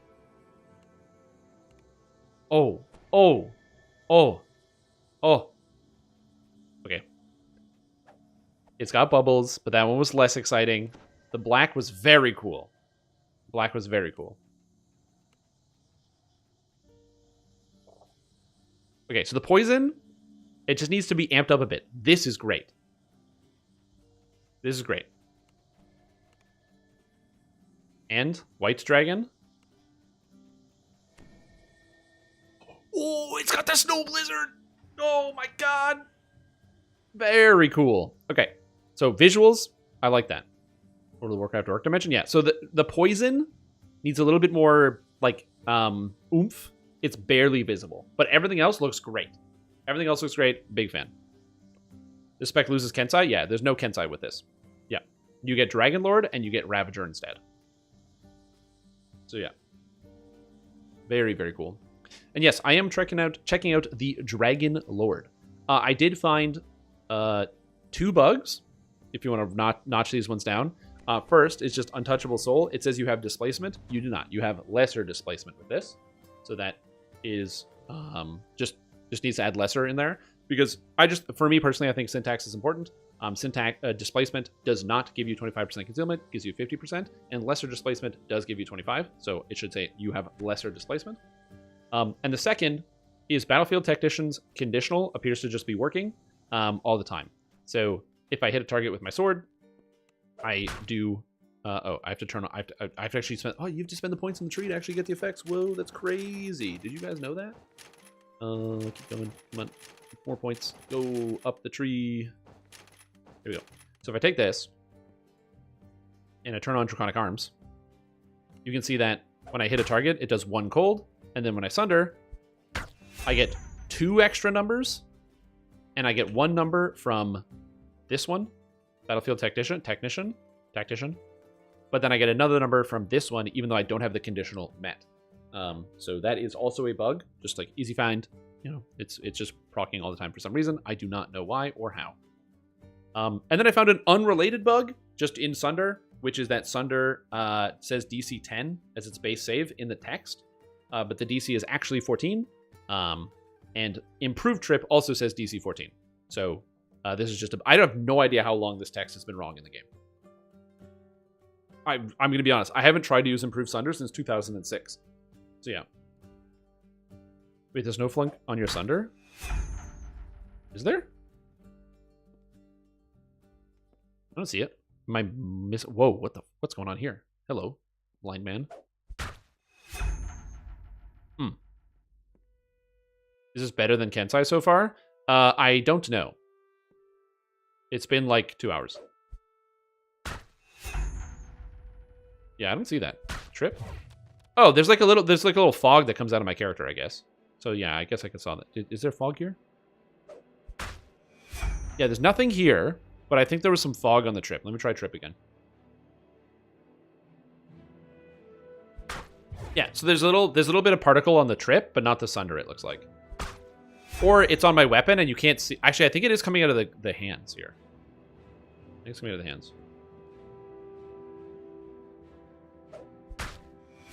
I don't know. I can't tell.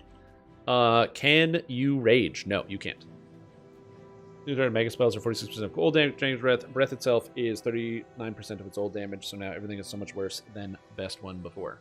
So, I am not saying that the damage isn't like the Dragon Breath damage didn't go down, which it did. It went down by quite a bit. It says I like it just Dragon Lord's utility. That's what I would guess. But the issue, in my opinion, with the damage on those abilities lies in only one area, which is the maximum cash level. The maximum cash level locking of the Epic Destiny abilities is bad. I have no idea why they are all locked with a specific low maximum cash level that makes all the abilities bad. It is baffling and confusing. So are people going to use those? Probably not.